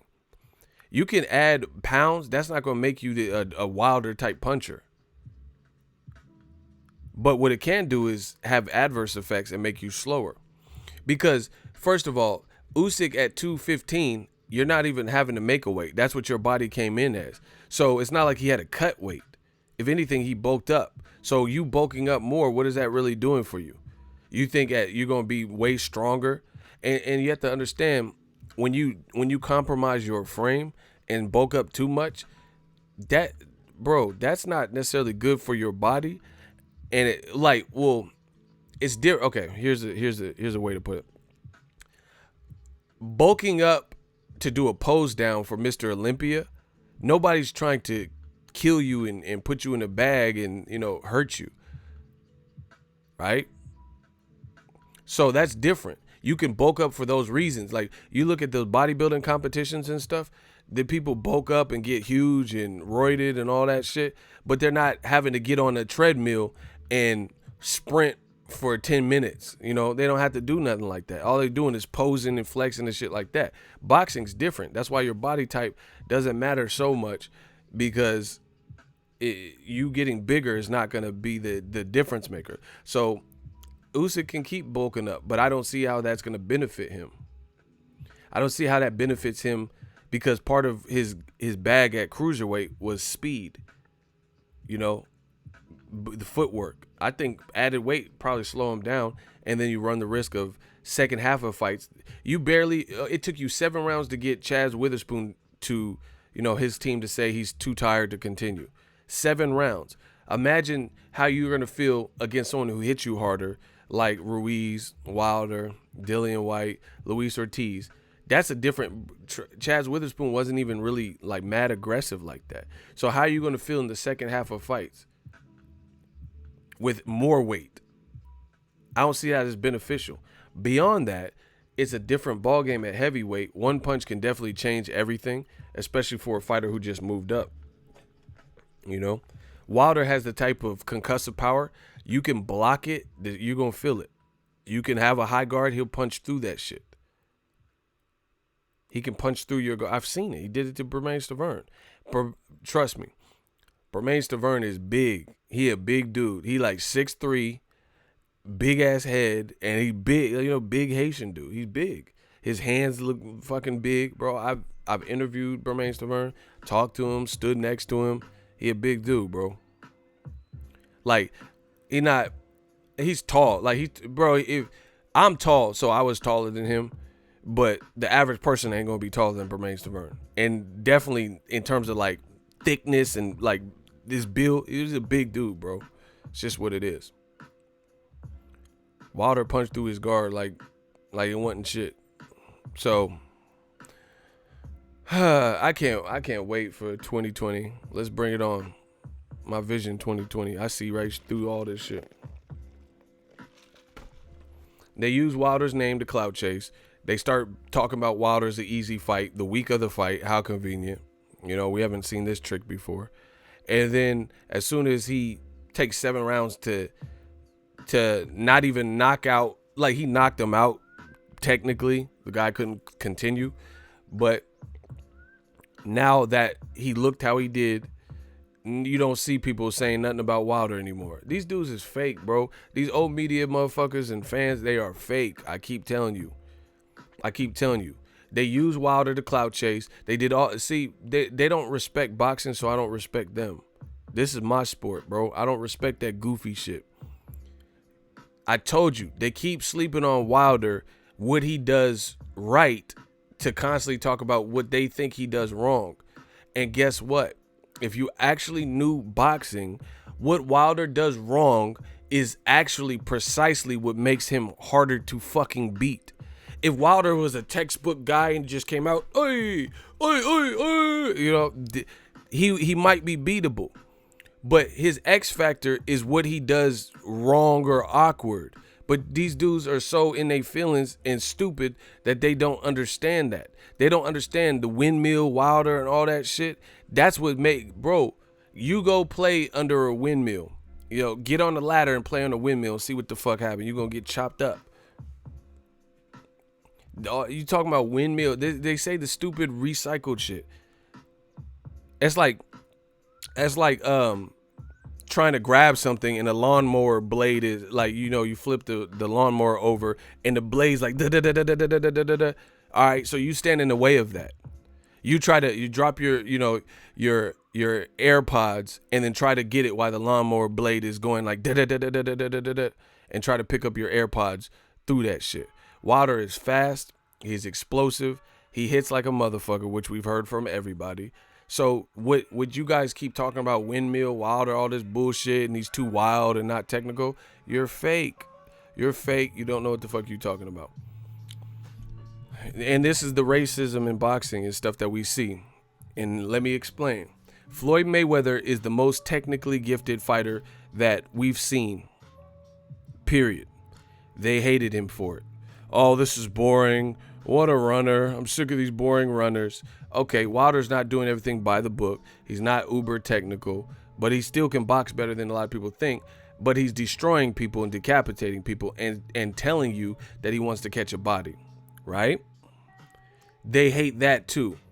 So how do you have two black fighters who fight so dramatically different and you still hate either one of them when this guy is the most technical masterclass of a boxer that you can get in Floyd Mayweather? Ring IQ, intelligence, data processing, jab, complete fighter. He just complete. You hate that because it's too boring. But then Deontay the Bronze Bomber Wilder, he's not by the book. He's not doing everything like, oh, I will jab and hook and Kenji. Like, he's not doing everything by the book, but he is getting explosive, exciting knockouts and shit. And they still hate that. Then you're not real to me. It's like, let's say, okay, for example, I look at certain things to value or devalue music. The things that connect with me from a hip hop level are, what's your story? Do you have substance? Are you talking about anything? your voice, your cadence and delivery, you know, your production too, and how well you can compose music. These are some of the things, your creativity, you know, these are things that I look at to determine. So if that's my criteria for liking a hip hop artist, and you go through a checklist and they have all these check marks for all of my criteria, then guess what? Chances are I like that artist. I like their story. They have substance in their music and they're talking about something. Their delivery is wicked. They got a dope voice. You know, they can flow. They got good production. Then I'm going to like their music. That's how it works. Because these are the standards that I've pretty much set forth to determine, you know, if you're dope.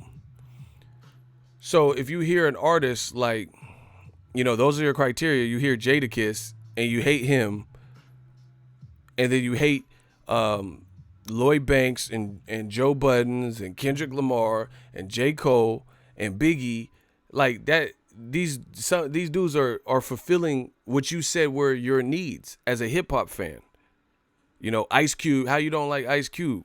You like Substance, but you don't like America's Most Wanted. You don't like Lethal Injection. Then to me, you're not really a hip hop fan. You don't like Method Man. Like, I get it. You're not gonna like every single person, but how you don't like none of them? This is what they do to black fighters. They say, oh, I don't like the boring running shit. Okay, Wilder's not boring and he's not a runner. He'll bring it to you. Now all of a sudden they like boxers like Tyson Fury. Get the fuck out of here, bro. That's how you know racism in here. When Floyd fighting, you go against it and say, oh, you know, even though he's fighting bigger guys and still making them look dumb because he didn't get the knockout, you were bored out of your gourd. All right, now Wilder is the one who's the immense puncher and he gonna try to knock your brains on the canvas. And then now all of a sudden you like the pure boxer. Get the fuck out of here, bro. See, I'm telling you, when the black fighter is the rugged powerhouse, then they say he's a weight bully. He's picking on somebody. He shouldn't fight him, like Errol Spence. Why is he fighting Mike? Mikey called him out. How is that Errol Spence's fault? You know, he's a weight bully. They say all this bullshit because they know Errol Spence is the more powerful guy and they have fear. Old media has fear for Mikey Garcia winning that fight, and he's undefeated and he's taking a risk by calling out the man, so they'll blame it on Errol Spence. But then if the black fighter is the guy perceived who doesn't have the power advantage, then they'll say he's boring, he's a runner, doesn't sell. It's very clear to see. We see it time and time again. Omar Nunes, that is awesome. Yes, I'm actually doing a Ruiz video about that same very topic. So I told you, me and Eagles Army been in sync. Look, just so you know, I don't be capping. Look, I already got the, putting together pictures for the thumbnail. Ruiz looking good, bro. Video coming soon.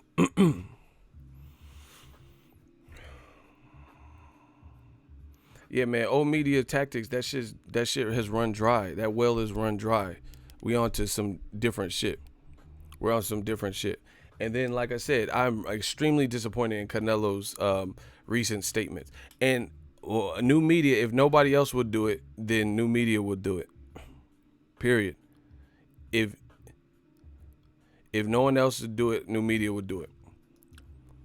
You guys see, and this so fake because there's people in the media that know the same information. They heard it. They might have even captured the interview, and they heard this shit. And I'm the only one stepping up for boxing and saying, hey, you did just say this and that, and I'm putting it together. You know why? Because I have a platform where I have all of the creative control and all of the support where there's no, we put out the truthful, real message, and we're powerful enough to do that. These other dudes is like, oh, man, what happens if I get banned from so-and-so's promotion? I mean, if someone wants to ban, I didn't do nothing to nobody. So if they want to ban me, then whatever. That hurts you. That's how I look at it. If I'm not part of the event, that hurts you more than it hurts me, because I could still talk about the event from home, and I'm still going to make money. So good luck to you. I do, amazing camera work. I came I come from a videography background. People tune in to me just to hear my thoughts on fights. So just me being in a hotel room builds excitement because they know I'm in Vegas for the fight, you know, and I'm talking about the fight. So that's up to the promoters, however they feel or they take, and who. I don't worry about stupid shit like that. I'll make money regardless. I'm gonna be a problem, you know. I'm gonna be a factor regardless. Shout out to Carlton Banks, $2 super chat. Triple G should be ashamed until he rematched Sergey Deryevchenko. Man, that's enough, bro.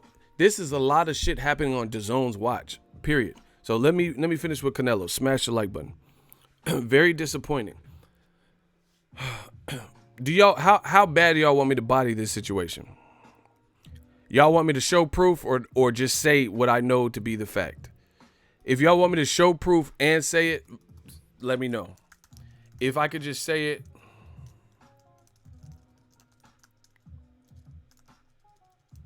let me know. Y'all want me to actually show y'all?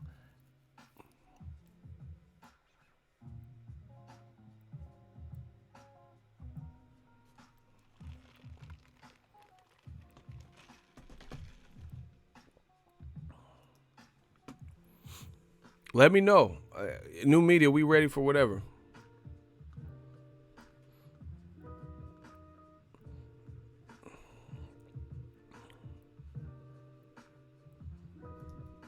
What y'all want me to do?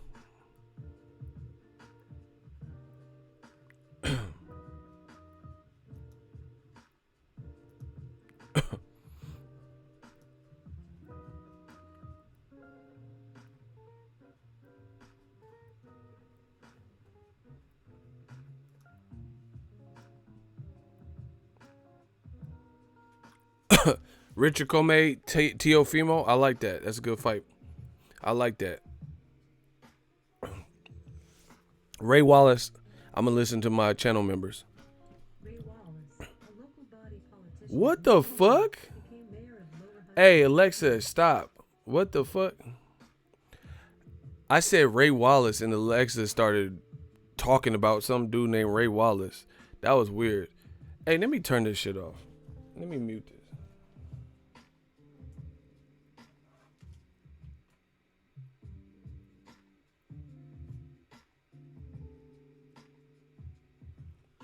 That was weird. I said Ray Wallace. She said Ray Wallace is a politician. Who the fuck is he? Who are you talking to, cuz? Like, what the fuck? That Alexa shit. I don't like that. When it should be like listening and shit. I don't like that. Anyway, let's go. The real is back. Canelo Alvarez determined to unify the middleweight division. BoxingNewsOnline.net. Canelo Jacobs completed a 3-city media tour. Canelo wants to beat Jacobs, of course, and then go on to unify the middleweight division. Okay. Andrade holds the WBO title and shares a broadcast platform with Alvarez in DAZN. Golovkin's Canelo's great rival might long for a third fight Alvarez, but he might have to go through Andrade to get there. Wow. Alvarez's trainer, Eddie Reynoso, declared, quote, our objective this year is to win all the belts, become the first Mexican world champion to unify and become undisputed in history, and Jacobs is there right now as IBF champion. Alvarez said, quote, I've always wanted to write history. To be the best, you've got to beat the best. Okay. What about Andrade? What about Charlo? This is no exception. I love challenges. I want the people to know when they come to see my fights, they're going to get the best fights. I may win, I may lose, I may draw, but I'll tell you what, my heart is winning, a winning heart. May 4th will not be an exception. I'm coming to win for you. Jacobs, I know he's tough. My job is to be decisive, blah, blah, blah. I believe I'm bigger and stronger, blah, blah, blah. So that's one.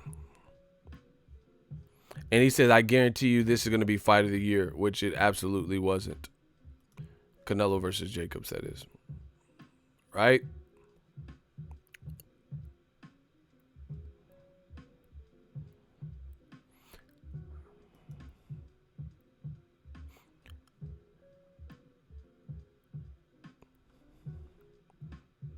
Canelo. My objective, Alvarez emphasizes, to fight for a title.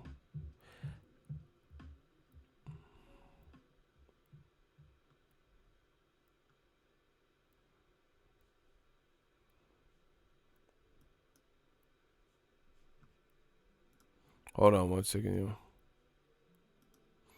yo. So, anyway, there you guys have it. These are several articles that you guys can all Google.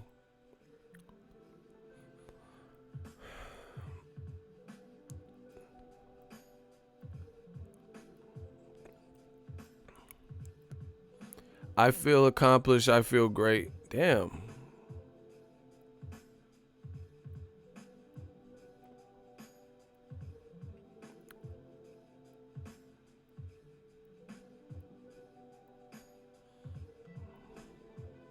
I'm not reading all this. I'm trying to cherry pick the information to see where like the different quotes are. I'm just looking for the biggest challenge. That's why I'm here. That's what I was born to do, to defend what's mine. I'll fight anyone. What about Android though? So bottom line is this.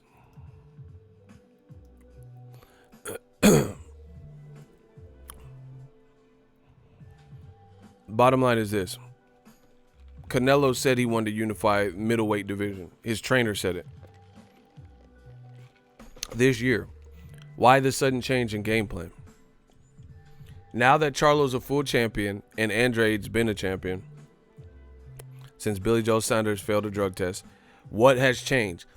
How come nobody that's been around Canelo at his media days and different shit that, you know, Golden Boy tries to hand select who can be there, right? How come nobody has asked him this?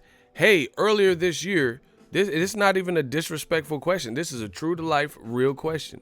Earlier this year, you told the whole world you wanted to unify at middleweight. You wanted all the belts, and this is what you're about, right? What has changed? Simple question. You said your aim was to collect all the belts at middleweight. Your team fucked that up because they tried to match with Kovalev. It didn't happen on a certain time frame. Kovalev went to almost get stopped by Yard, but then beat him. So that hurt the Canelo-Kovalev fight, right? Then on top of that, you try to rematch, you try to fight Derevyanchenko, who was your mandatory, and then you couldn't agree to it, and then you got stripped of the IBF belt. That's going in the opposite direction.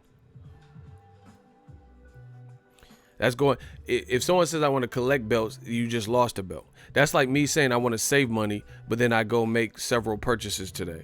That's the opposite of saving money. If I said, I got to save $1,000, and then I go out and spend $200, then I go out to the casino and lose money. That's the opposite of saving $1,000 because I'm actually deducting. Canelo said he wanted to unify the middleweight titles. And because of his team's non-preparedness, he ended up losing an extra belt that he had just earned. And now Golovkin has it in a robbery. This shit is all fucked up. And now all of a sudden, Canelo does not want to unify middleweight division now. And it's funny because now he's saying he don't want to fight Golovkin. There's no challenge there. He doesn't want to fight Andrade because he hasn't beat no one. And he's very boring, and there's no challenge there. And he doesn't even mention Charlo.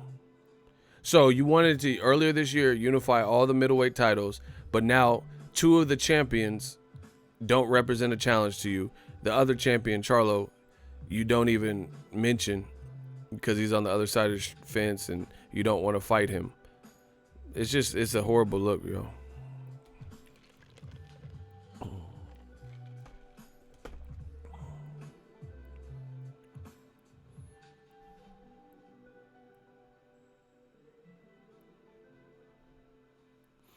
People on social media want to know what new media is. I tell them the truth, facts.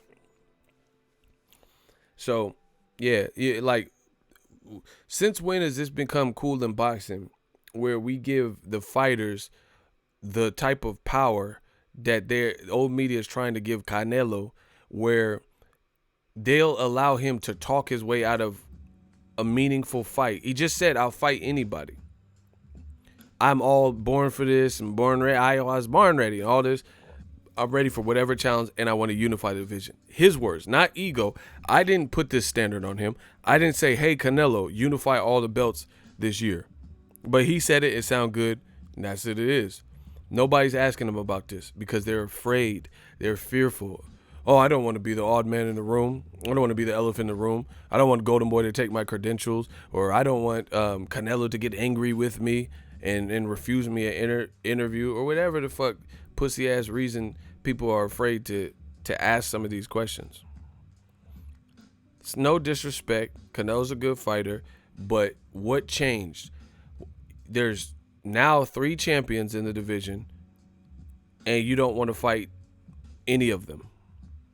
And you're fighting at light heavyweight. What changed? You just said earlier today, or earlier this year, you wanted all the belts in this division. So why are you going to light heavyweight? Please let me know. Where did Kovalev even fucking come from?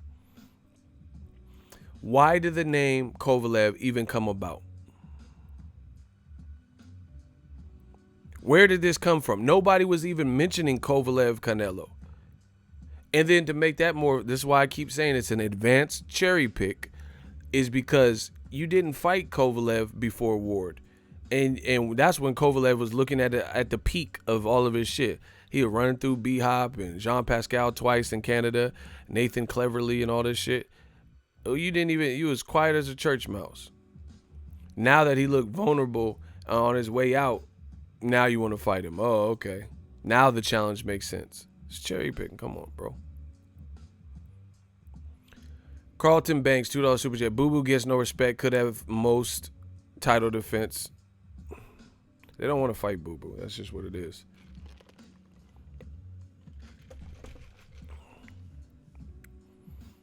That's what it is.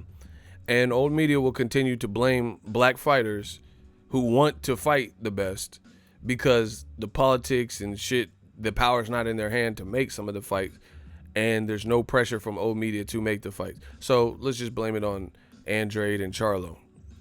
Or let's tell Andrade and Charlo to fight each other. Meanwhile, Triple G and Canelo, they can say, I no, guys, all the belts, all the belts, but you don't want to fight Charlo. All the belts, but you don't want to fight Andrade. It's farcical. Triple G at one point was saying he wanted all the belts, Mr. Mexican style. Now all of a sudden he don't care about belts. Now he doesn't even want to defend his honor versus Deryevchenko, who took that. He definitely won that fight. Canelo said he wanted to unify. His words: I want to be undisputed, first Mexican, undisputed middleweight, everything. All right, bet. Now all of a sudden he want to fight at light heavyweight for the fans. Get the fuck out of here, bro.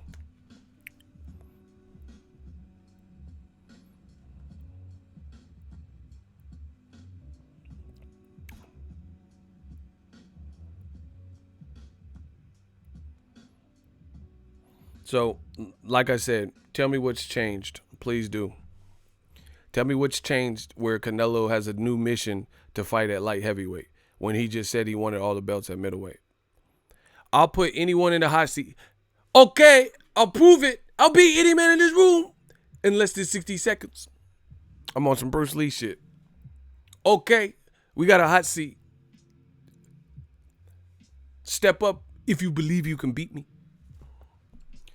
Tell me what has changed where Canelo has a whole new aim and a completely different path than what he said was his path this year, him and his trainer. Okay, I'll prove it. Please let me know. Why does he have a different plan?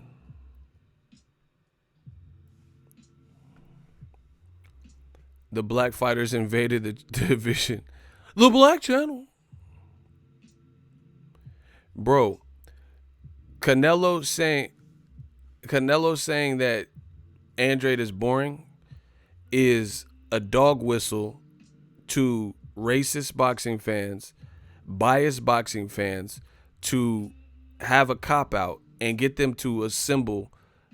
You know how like when Gotham City's in peril and then they show the bat signal, right? Oh shit, Commissioner Gordon shows the bat signal. We need Batman. The cops can't handle the Joker. Where did he get those wonderful toys? This town needs an enema.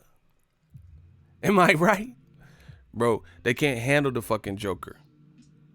The regular cops, they getting fucked up. Joker got goonies.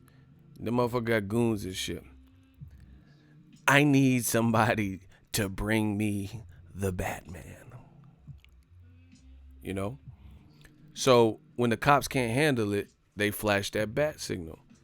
So Batman can be in his bat cave, fucking bitches, whatever he doing, being some bat pussy or whatever. And then, oh shit, the city needs me. And then he can strap up and come out.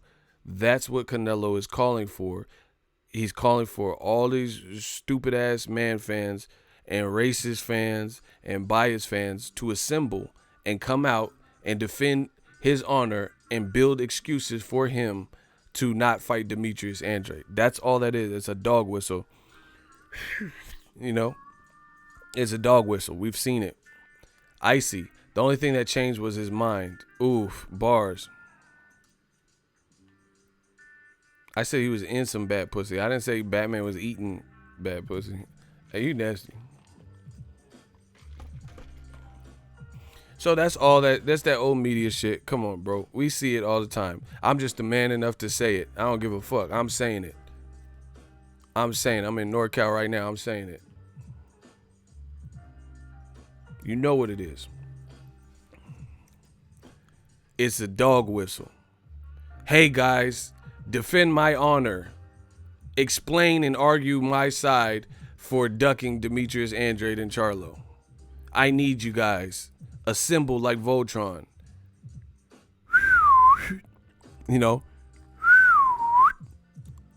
That's that dog whistle shit.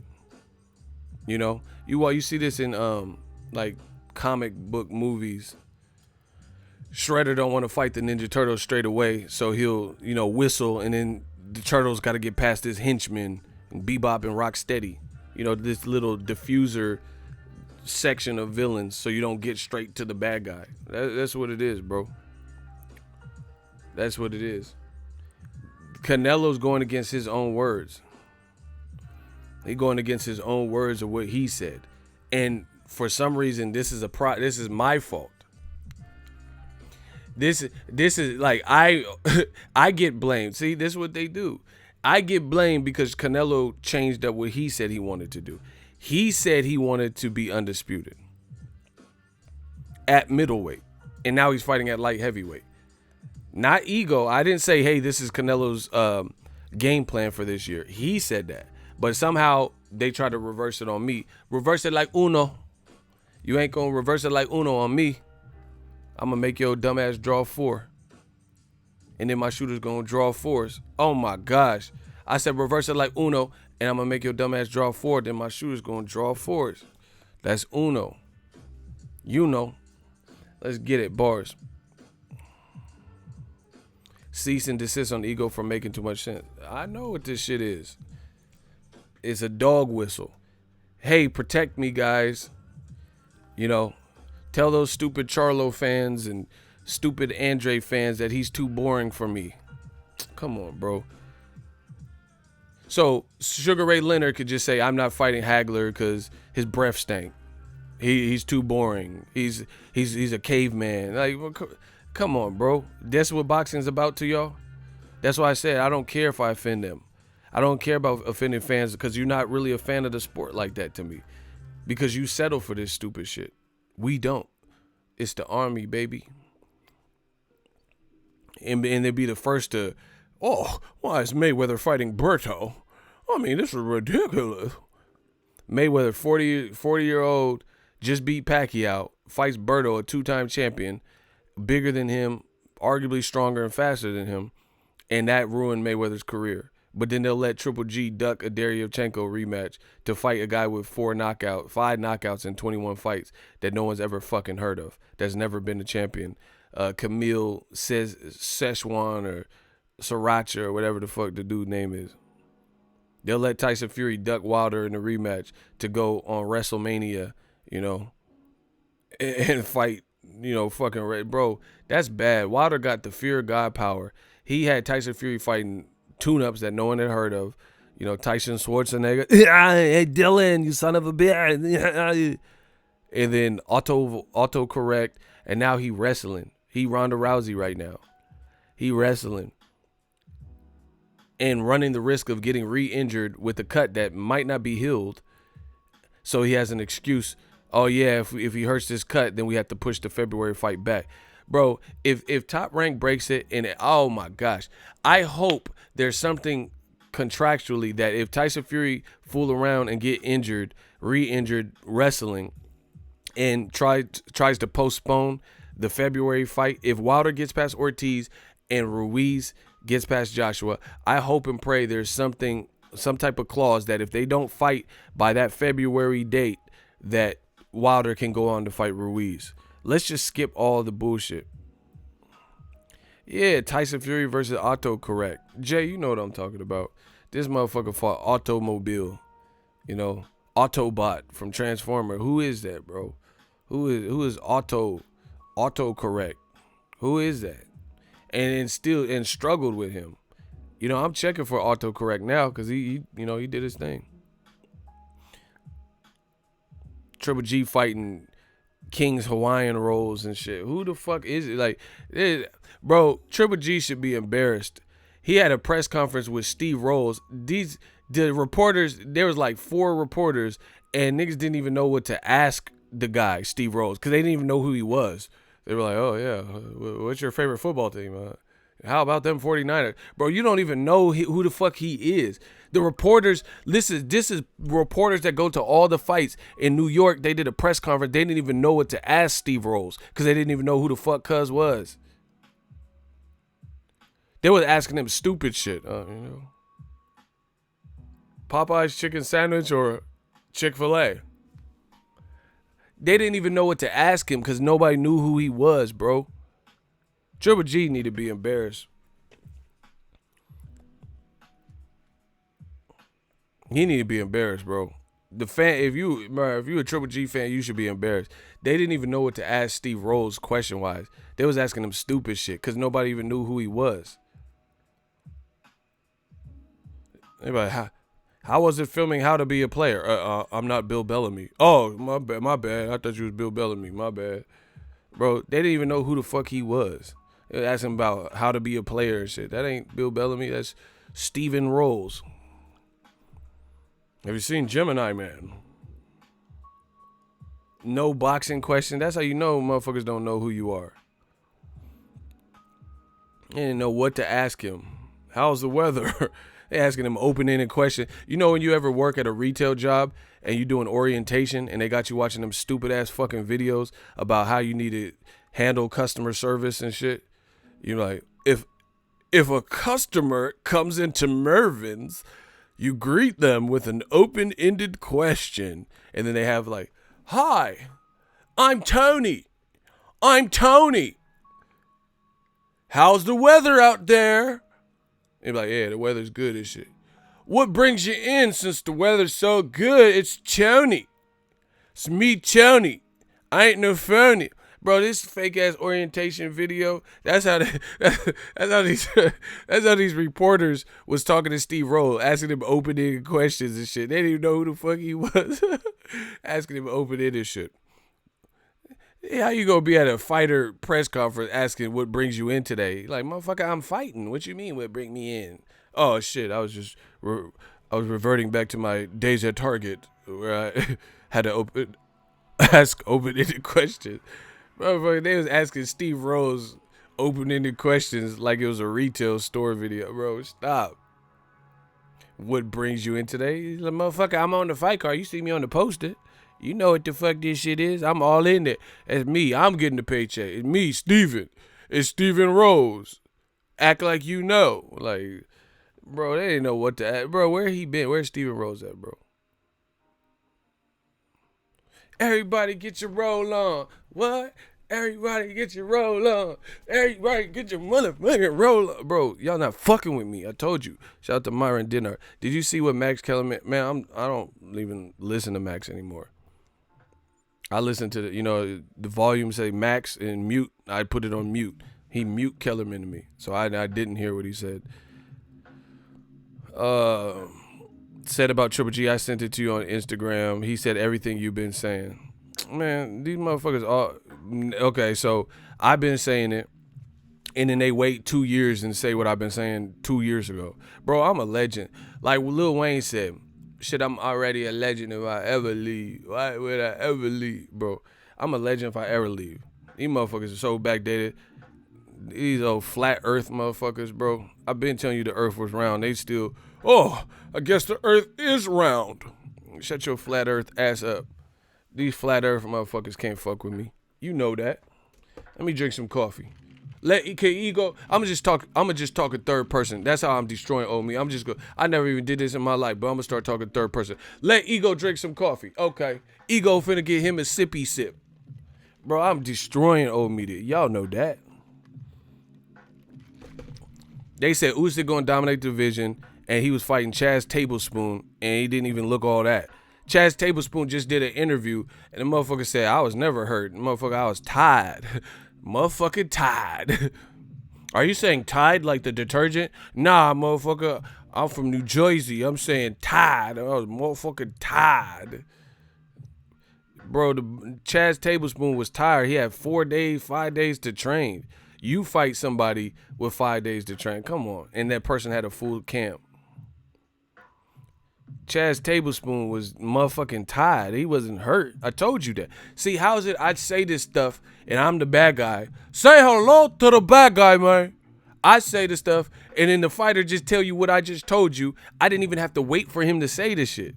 They got articles right now, Chaz Tablespoon talking about, nah, I was never hurt. I was motherfucking tired. Tired in a bitch. Bro, he was not hurt. And the worst part about it, he looked sleepy. How you can't put someone to sleep with 4 days to train and they look sleepy before the bell rung? He looked like he wanted to go to bed, but Usyk couldn't put him to bed. Bro, Usyk don't have that type of power for the elite heavyweights. I'm not seeing it. Bro, I don't even care what Max Kellerman is talking about. No offense to you. I know, bro, this is stuff I've been saying for years. So when Triple G was with HBO where Max Kellerman worked, he wasn't saying this. So I don't really care. Like, to me, that's not really news. This is what I've been telling you. Triple G Taco Bell style, that shit, the jig is up. Surprise, motherfucker. Like, this is what I've been telling you. So I don't really care about that Triple G shit. That's what it is. I don't care because it's like, that ain't news to me. You know what I'm saying? That's not news. That's nothing new. This is what I've been telling you with Triple G. And they say, oh, you're hating. So once again, I'm right. Mr. Told You So. Same old. Yeah, all this shit with AJ. Oh, yeah, it's mad. And then he lose and now all these motherfuckers disappear.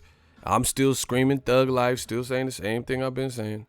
These AJ fans just disappear. Where the AJ Revolt Nation and all this? Where the Anthony Joshua's and all that? Where they at? They ain't saying shit about Joshua. They just praying. They at their bed on bended knee like Boys to Men, praying that Andy Ruiz get weaker. And the boy Andy Ruiz looked pretty good from what I seen. Pause. But he looked like he training hard. He looked like he's slimming down. Video coming soon. Hint, hint. So, all this shit, this ain't nothing new to me. Why does it take Max Kellerman and people who get paid to cover boxing, been in boxing longer than me, why does it take them years to tell you what I told you years ago? That's the real question. Politics, alliances. See, that's why I love my channel and I love y'all, because I have full creative control. I can talk boxing. It don't matter who get mad. I'm talking boxing.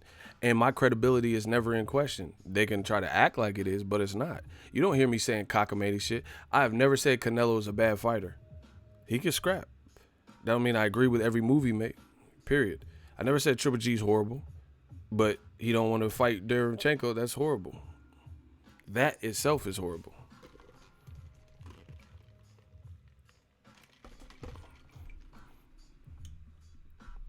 Chaz Droopy Bang Bang Witherspoon. Hey, Darnell gotta chill, bro. Yeah, he fought Pops Witherspoon, and Usyk didn't even look phenomenal. I mean, come on, give the guy a break. It's his first fight at heavyweight. I don't know if I came from an injury. This is what they do. If you have the complexion for protection, they throw out 3 excuses for one performance. Oh, Usyk had the bicep tear. Oh, it's his first fight at heavyweight. Oh, Usyk was on a long layoff. Why y'all gotta pack in so many different fucking excuses? Y'all can't just have one excuse and just let that ride? Just like Triple G. Oh, I mean, he was sick. He had a dookie. You know, he should have used the bathroom before he put his cup on. You know, he's father time. He's not motivated by Lomachenko. He was thinking about Canelo. Y'all, this is old media. This is really bad now. It's looking pathetic for you. And they be the first, old media be the first ones to talk shit about Tank or Charlo. Charlo's never looked like this. Name one performance where Charlo was getting mopped up like Triple G was getting mopped up. Lomachenko hit Triple G with that mopping glow. Name one Charlo performance where he ever looked like that. And if you say Matt Korobov, you're getting blocked off rip, because I was at that fight live, and he didn't look like that. He almost stopped fucking Korobov in the 12th round. So please let me know. Let me know, since y'all hate Charlo so much, name any fight where Jermall Charlo fought anybody that looked like Triple G versus Lomachenko, where he was getting hurt and folded, and, oh, my neck and my back, and retreating, and the ref had to save Charlo and all. Come on, bro.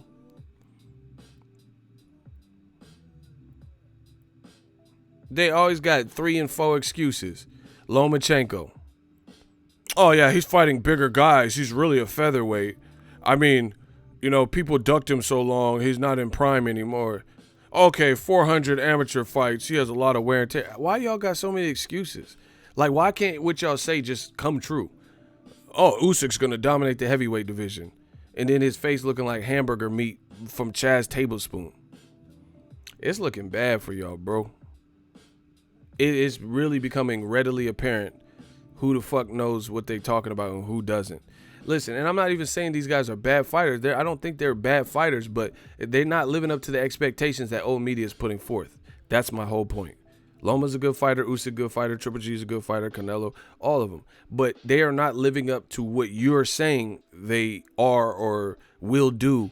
They just said Usyk fighting Deontay Wilder would be Usyk's easiest fight. I hope and pray that they make Wilder versus Usyk next, so you can see what the fuck I'm talking about. Please. I don't even care about the Tyson Fury fight. If Wilder gets past Luis Ortiz, please make the Usyk fight. Please. Let's do that. Since y'all so confident. Wilder's sloppy, yeah. This how I know these dudes are lying. If Wilder were to fight Usyk, watch what them odds be looking like. Because people will say this shit on forums and online and, you know, on website comment sections on YouTube, but they don't bet like that. That's how I know y'all capping. Because if you really was about that life, like Jeremiah said, tell me if you about that life right now. If you really about that life, you gonna pay like you weigh. You be like, oh, Wilder finna smoke him. I'll put some money on that, you know. Or if you thought Usyk was really finna be Wilder's his easiest fight, put some money on it. They don't ever do that. Man, Usyk would be Alexander Usyk. If he gets hit by Wilder, he gonna be Alexander. Ooh shit! Oh shit! He's gonna be Alexander. Ooh shit! I didn't know this motherfucker was hitting like this. He's gonna have a new name. It's gonna be Alexander. Ooh shit! Oh, you know, bro. Wilder got fear of God power, dog. It's going to be Alexander, ooh, shit. Wilder, bow. Ooh, shit. That's all he's going to say is, ooh, shit, bro. Alexander, ooh, shit, what was that? If he's even conscious. Make the fight, period. I'll put money to that. It's a good fight. I support it. He won a title shot. Yeah. Bro, Tad, what was his name? Tad Tablespoon was in there until he got tired. Put him in there with Wilder if you want to see some savagery. Wilder talking about, I want to catch a body. All right, put him in there with Usyk. Oh, I mean, but Usyk's footwork. All right, put him in there. Put him in there. Let's see if Eddie Hearn puts him in there. I'm not playing with y'all. Ego Valley style. Let's see who Eddie Hearn puts him in there with next. Let's see if it's anyone even remotely close to what Deontay Wilder does. I promise you it's not going to be. And you know it's not going to be. So just dead that. And if I'm wrong, then I'll do a video and say I'm wrong. But you know I'm not going to be wrong. Let's see if he fights anyone remotely close to the danger level of Usyk versus Deontay Wilder next. Let's see, since y'all so confident, this is what always happens. These people be so confident in the comment section, but the teams don't be confident like you are in the comment section. Oh, yeah, that'll be Wilder's easiest fight. All right, put him in there with him right now. Do not pass go. Go directly to jail. And Wilder going to jail because he going to catch a body.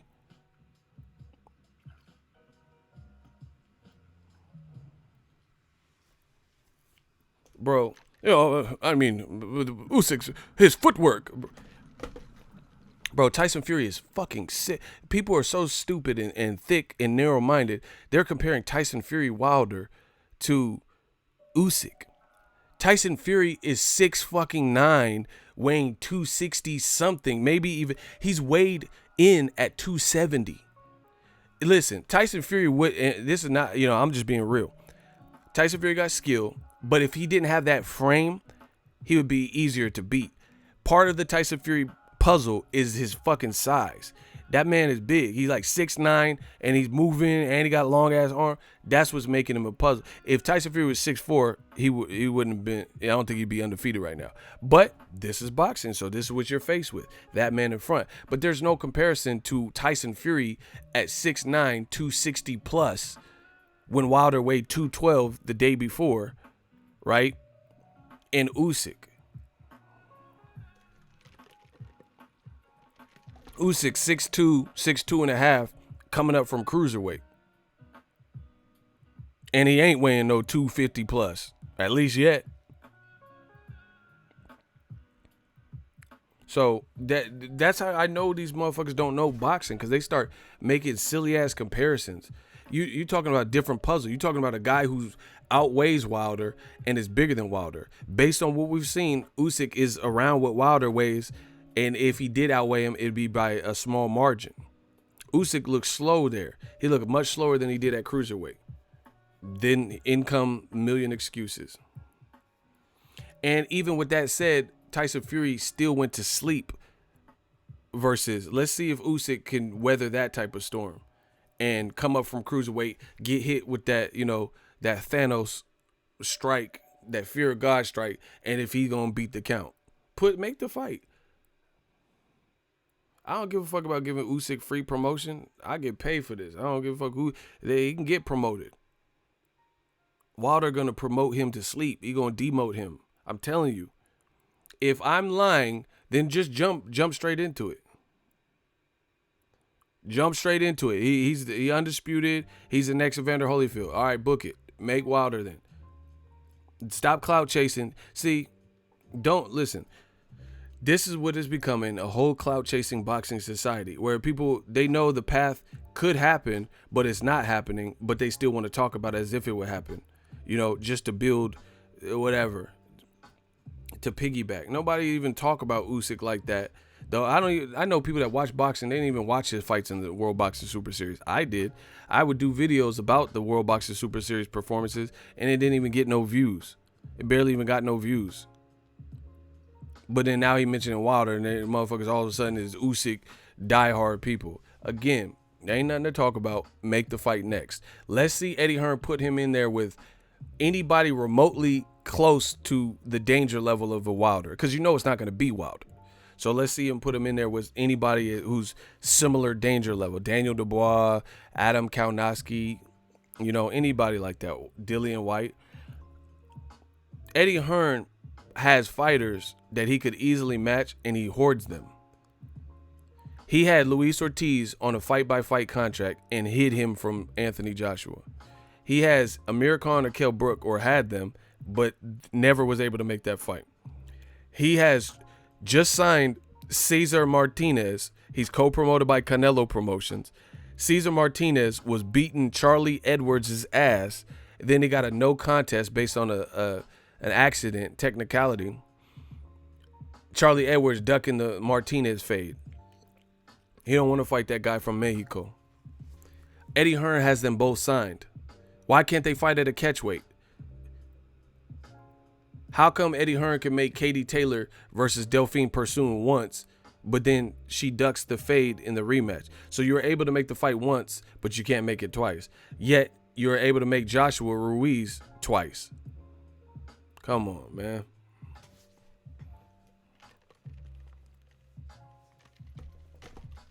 He said Wilder Usyk would be sponsored by NyQuil. Bro, everything I'm saying is, you know what the real is, bro. And watch how the talk died down. And the excuse, once again, mark my words, they're going to do Usyk just like they do Lomachenko.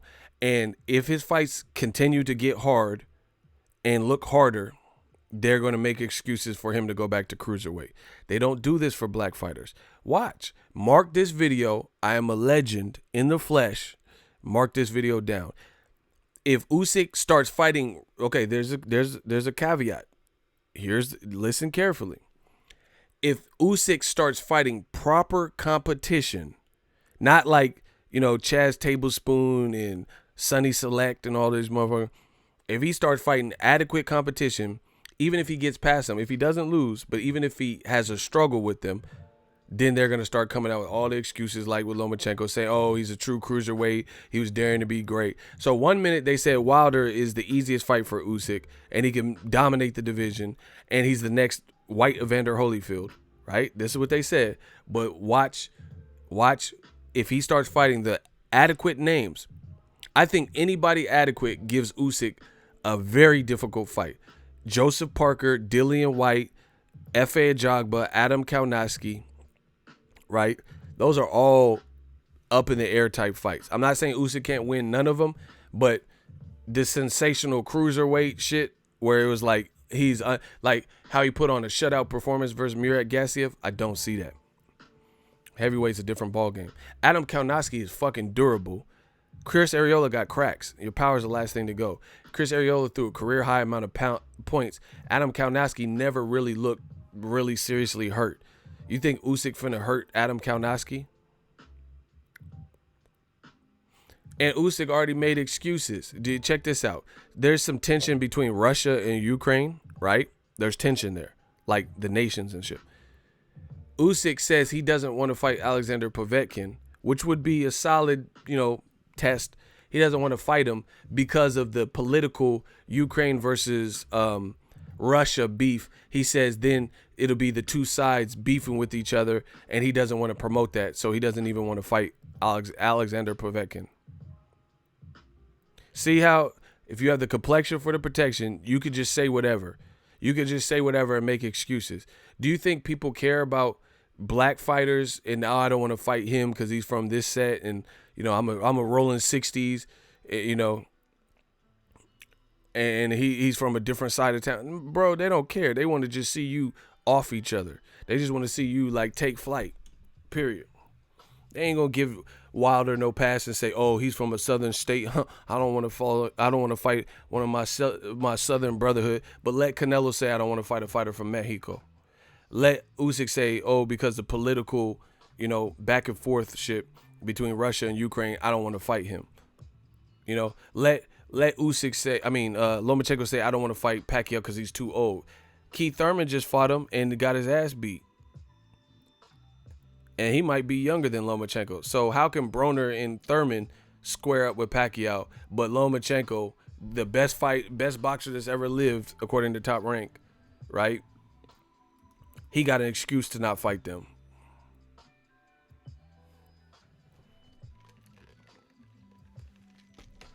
Oh, media mad, bro. I love it. Who got that clap? Oh, shout out to Business Brain. That was a good one. I love it.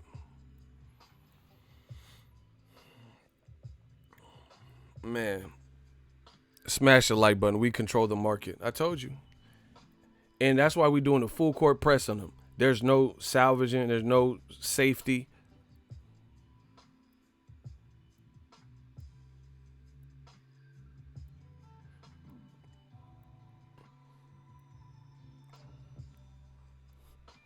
We make sure. There's no escaping this. We work too hard. Old media's credibility is in major question, and it has been for some time. But this is one of the worst moments for them. One of the worst moments for old media's credibility.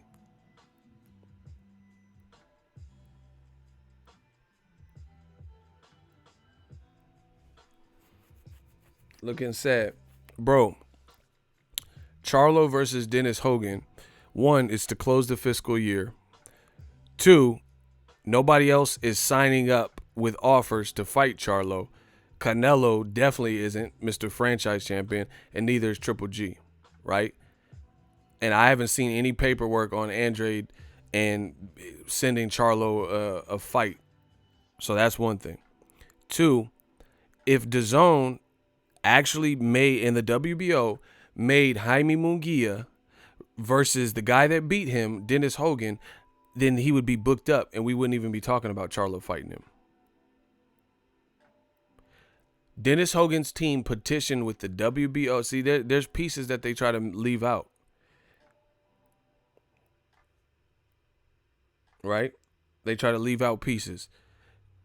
WBO was petitioned by Dennis Hogan's people for an immediate rematch because they felt they got robbed. Just like Triple G and Derevyanchenko, there's no pressure for Triple G to rematch him. Jaime Munguia's team, they're not putting him in there with Dennis Hogan. See, once again, you see, non-black fighters can always just move on with their career after a tough fight. Always. It seems like clockwork. Watch me body something, since they think they better than me. New media, I always represent boxing and represent the facts. It's okay. The end is near. Dennis Hogan complaint denied. WBO says, look. World Boxing News. Dennis Hogan's complaint denied. WBO says Jaime Munguia won 7-5. So the whole world doesn't like this. Agree. The results. But they had allegedly, WBO had 5 judges and they denied Dennis Hogan's complaint. Right? He petitioned to get an immediate rematch. Bad left hook. WBO denies Dennis Hogan's request for an immediate rematch with Jaime Munguia. Dennis Hogan won't be getting another crack at Jaime Munguia, at least not one ordered by the WBO. Look, ultimately losing by controversial majority decision. So it was a majority decision victory for Jaime Munguia. One guy had it a draw. Then they allegedly had 5 judges rescore it, and they didn't see a need to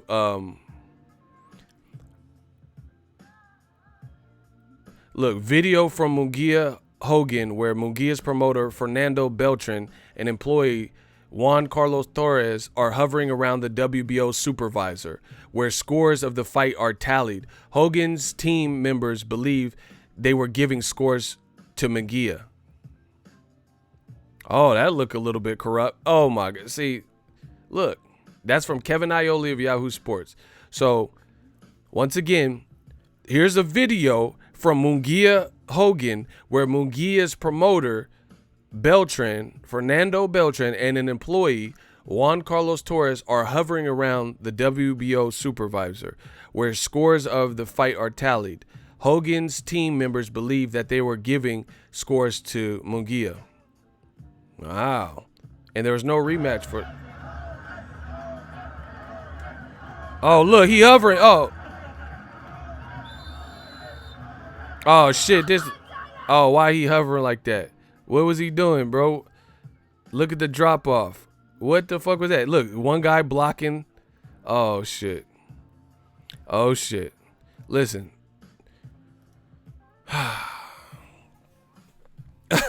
Damn, it's looking bad for old me. Oh, but what about Charlo? Let's talk about the Black Channel. Let's talk about it. What was that?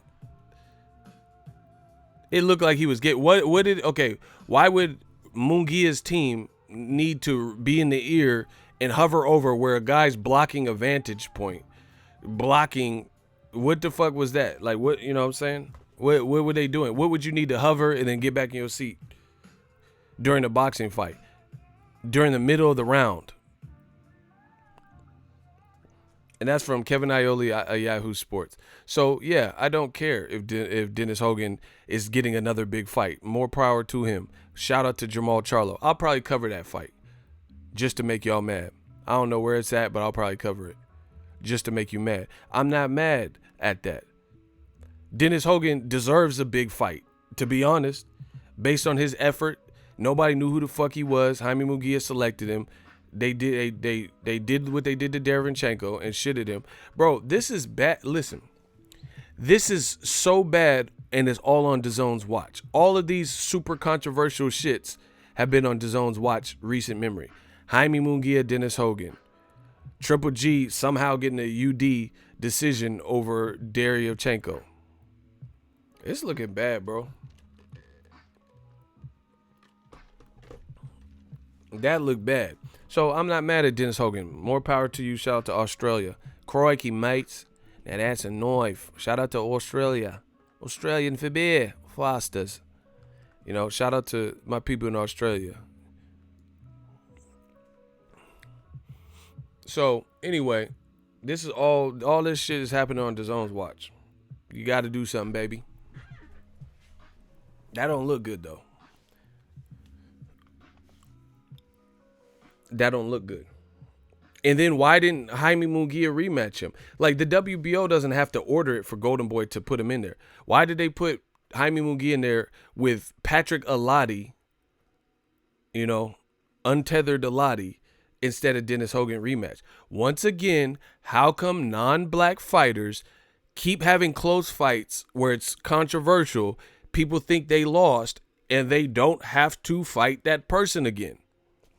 Triple G versus Derevchenko. How can Triple G, brand new IBF champion, not fight Derevchenko again? He could just fight Camille Sesmeta. How come Jaime Munguia can just move on after the Dennis Hogan controversial fight, right? And that shit that looked kind of corrupt, like dog pound gangsters, right? And he could just move on, never think twice about Dennis Hogan. Man, y'all getting destroyed. And the more y'all, it's to the point where y'all are so backed up, the more you fuss and fight, the worse it's getting for you. Y'all getting y'all ass beat. Triple G Jacobs deserve to again. That's correct. And never had, you know, he never had to defend his honor again. But Mayweather allegedly loses to Maidana, which he beat Maidana, and Maidana was doing roughhouse tactic more than accurate, you know, beating Mayweather. It was a good fight, fun fight, but Mayweather squares up with him again. Sad look, man. Very sad look that DAZN would, as a new company, would allow all this like political shit to kind of go on under their watch. And then on top of that, their promotion don't seem great. Canelo's fighting in 2.5 weeks, and I ain't heard a word about it.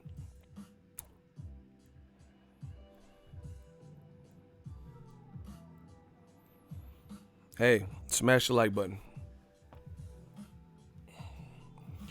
It is what it is. But like I said, this don't hurt my brand. This hurt their brand until they fix it.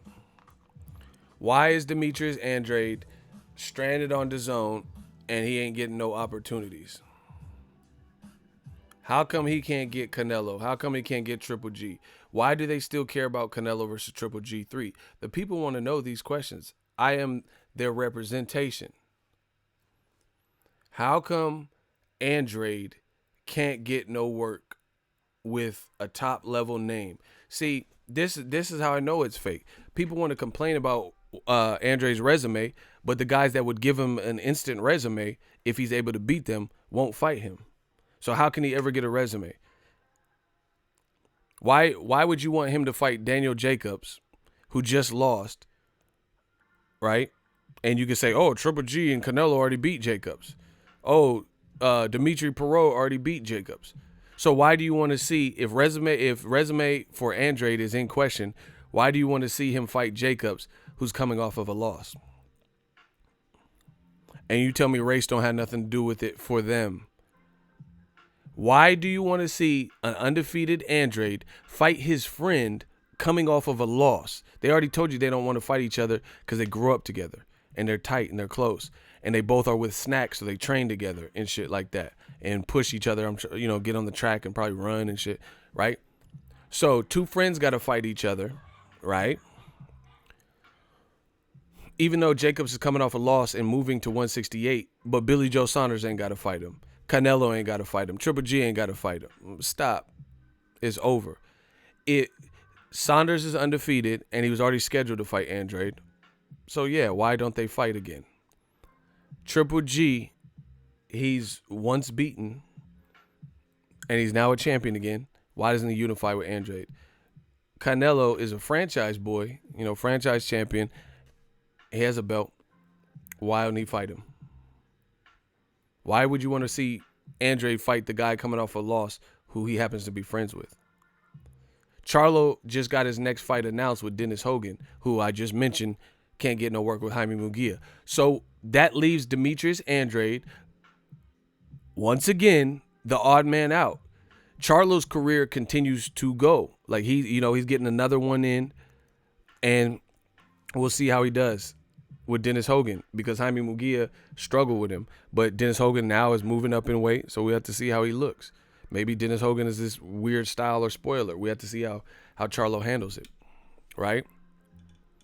So once again, what's Andrade's next fight? Why won't you guys tell me who Andrade's next fight is? Oh, that's right, because you don't know, because they don't care who he's fighting. That's not a big priority for them.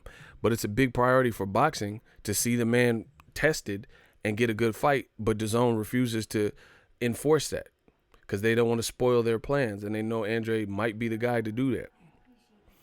They're going to tell Charlo he got to fight his brother before he can get Canelo or some hoe shit like that. Facts. They've already seen that. But the Klitschko brothers from Ukraine don't have to fight each other. Why the Charlo brothers got to fight each other?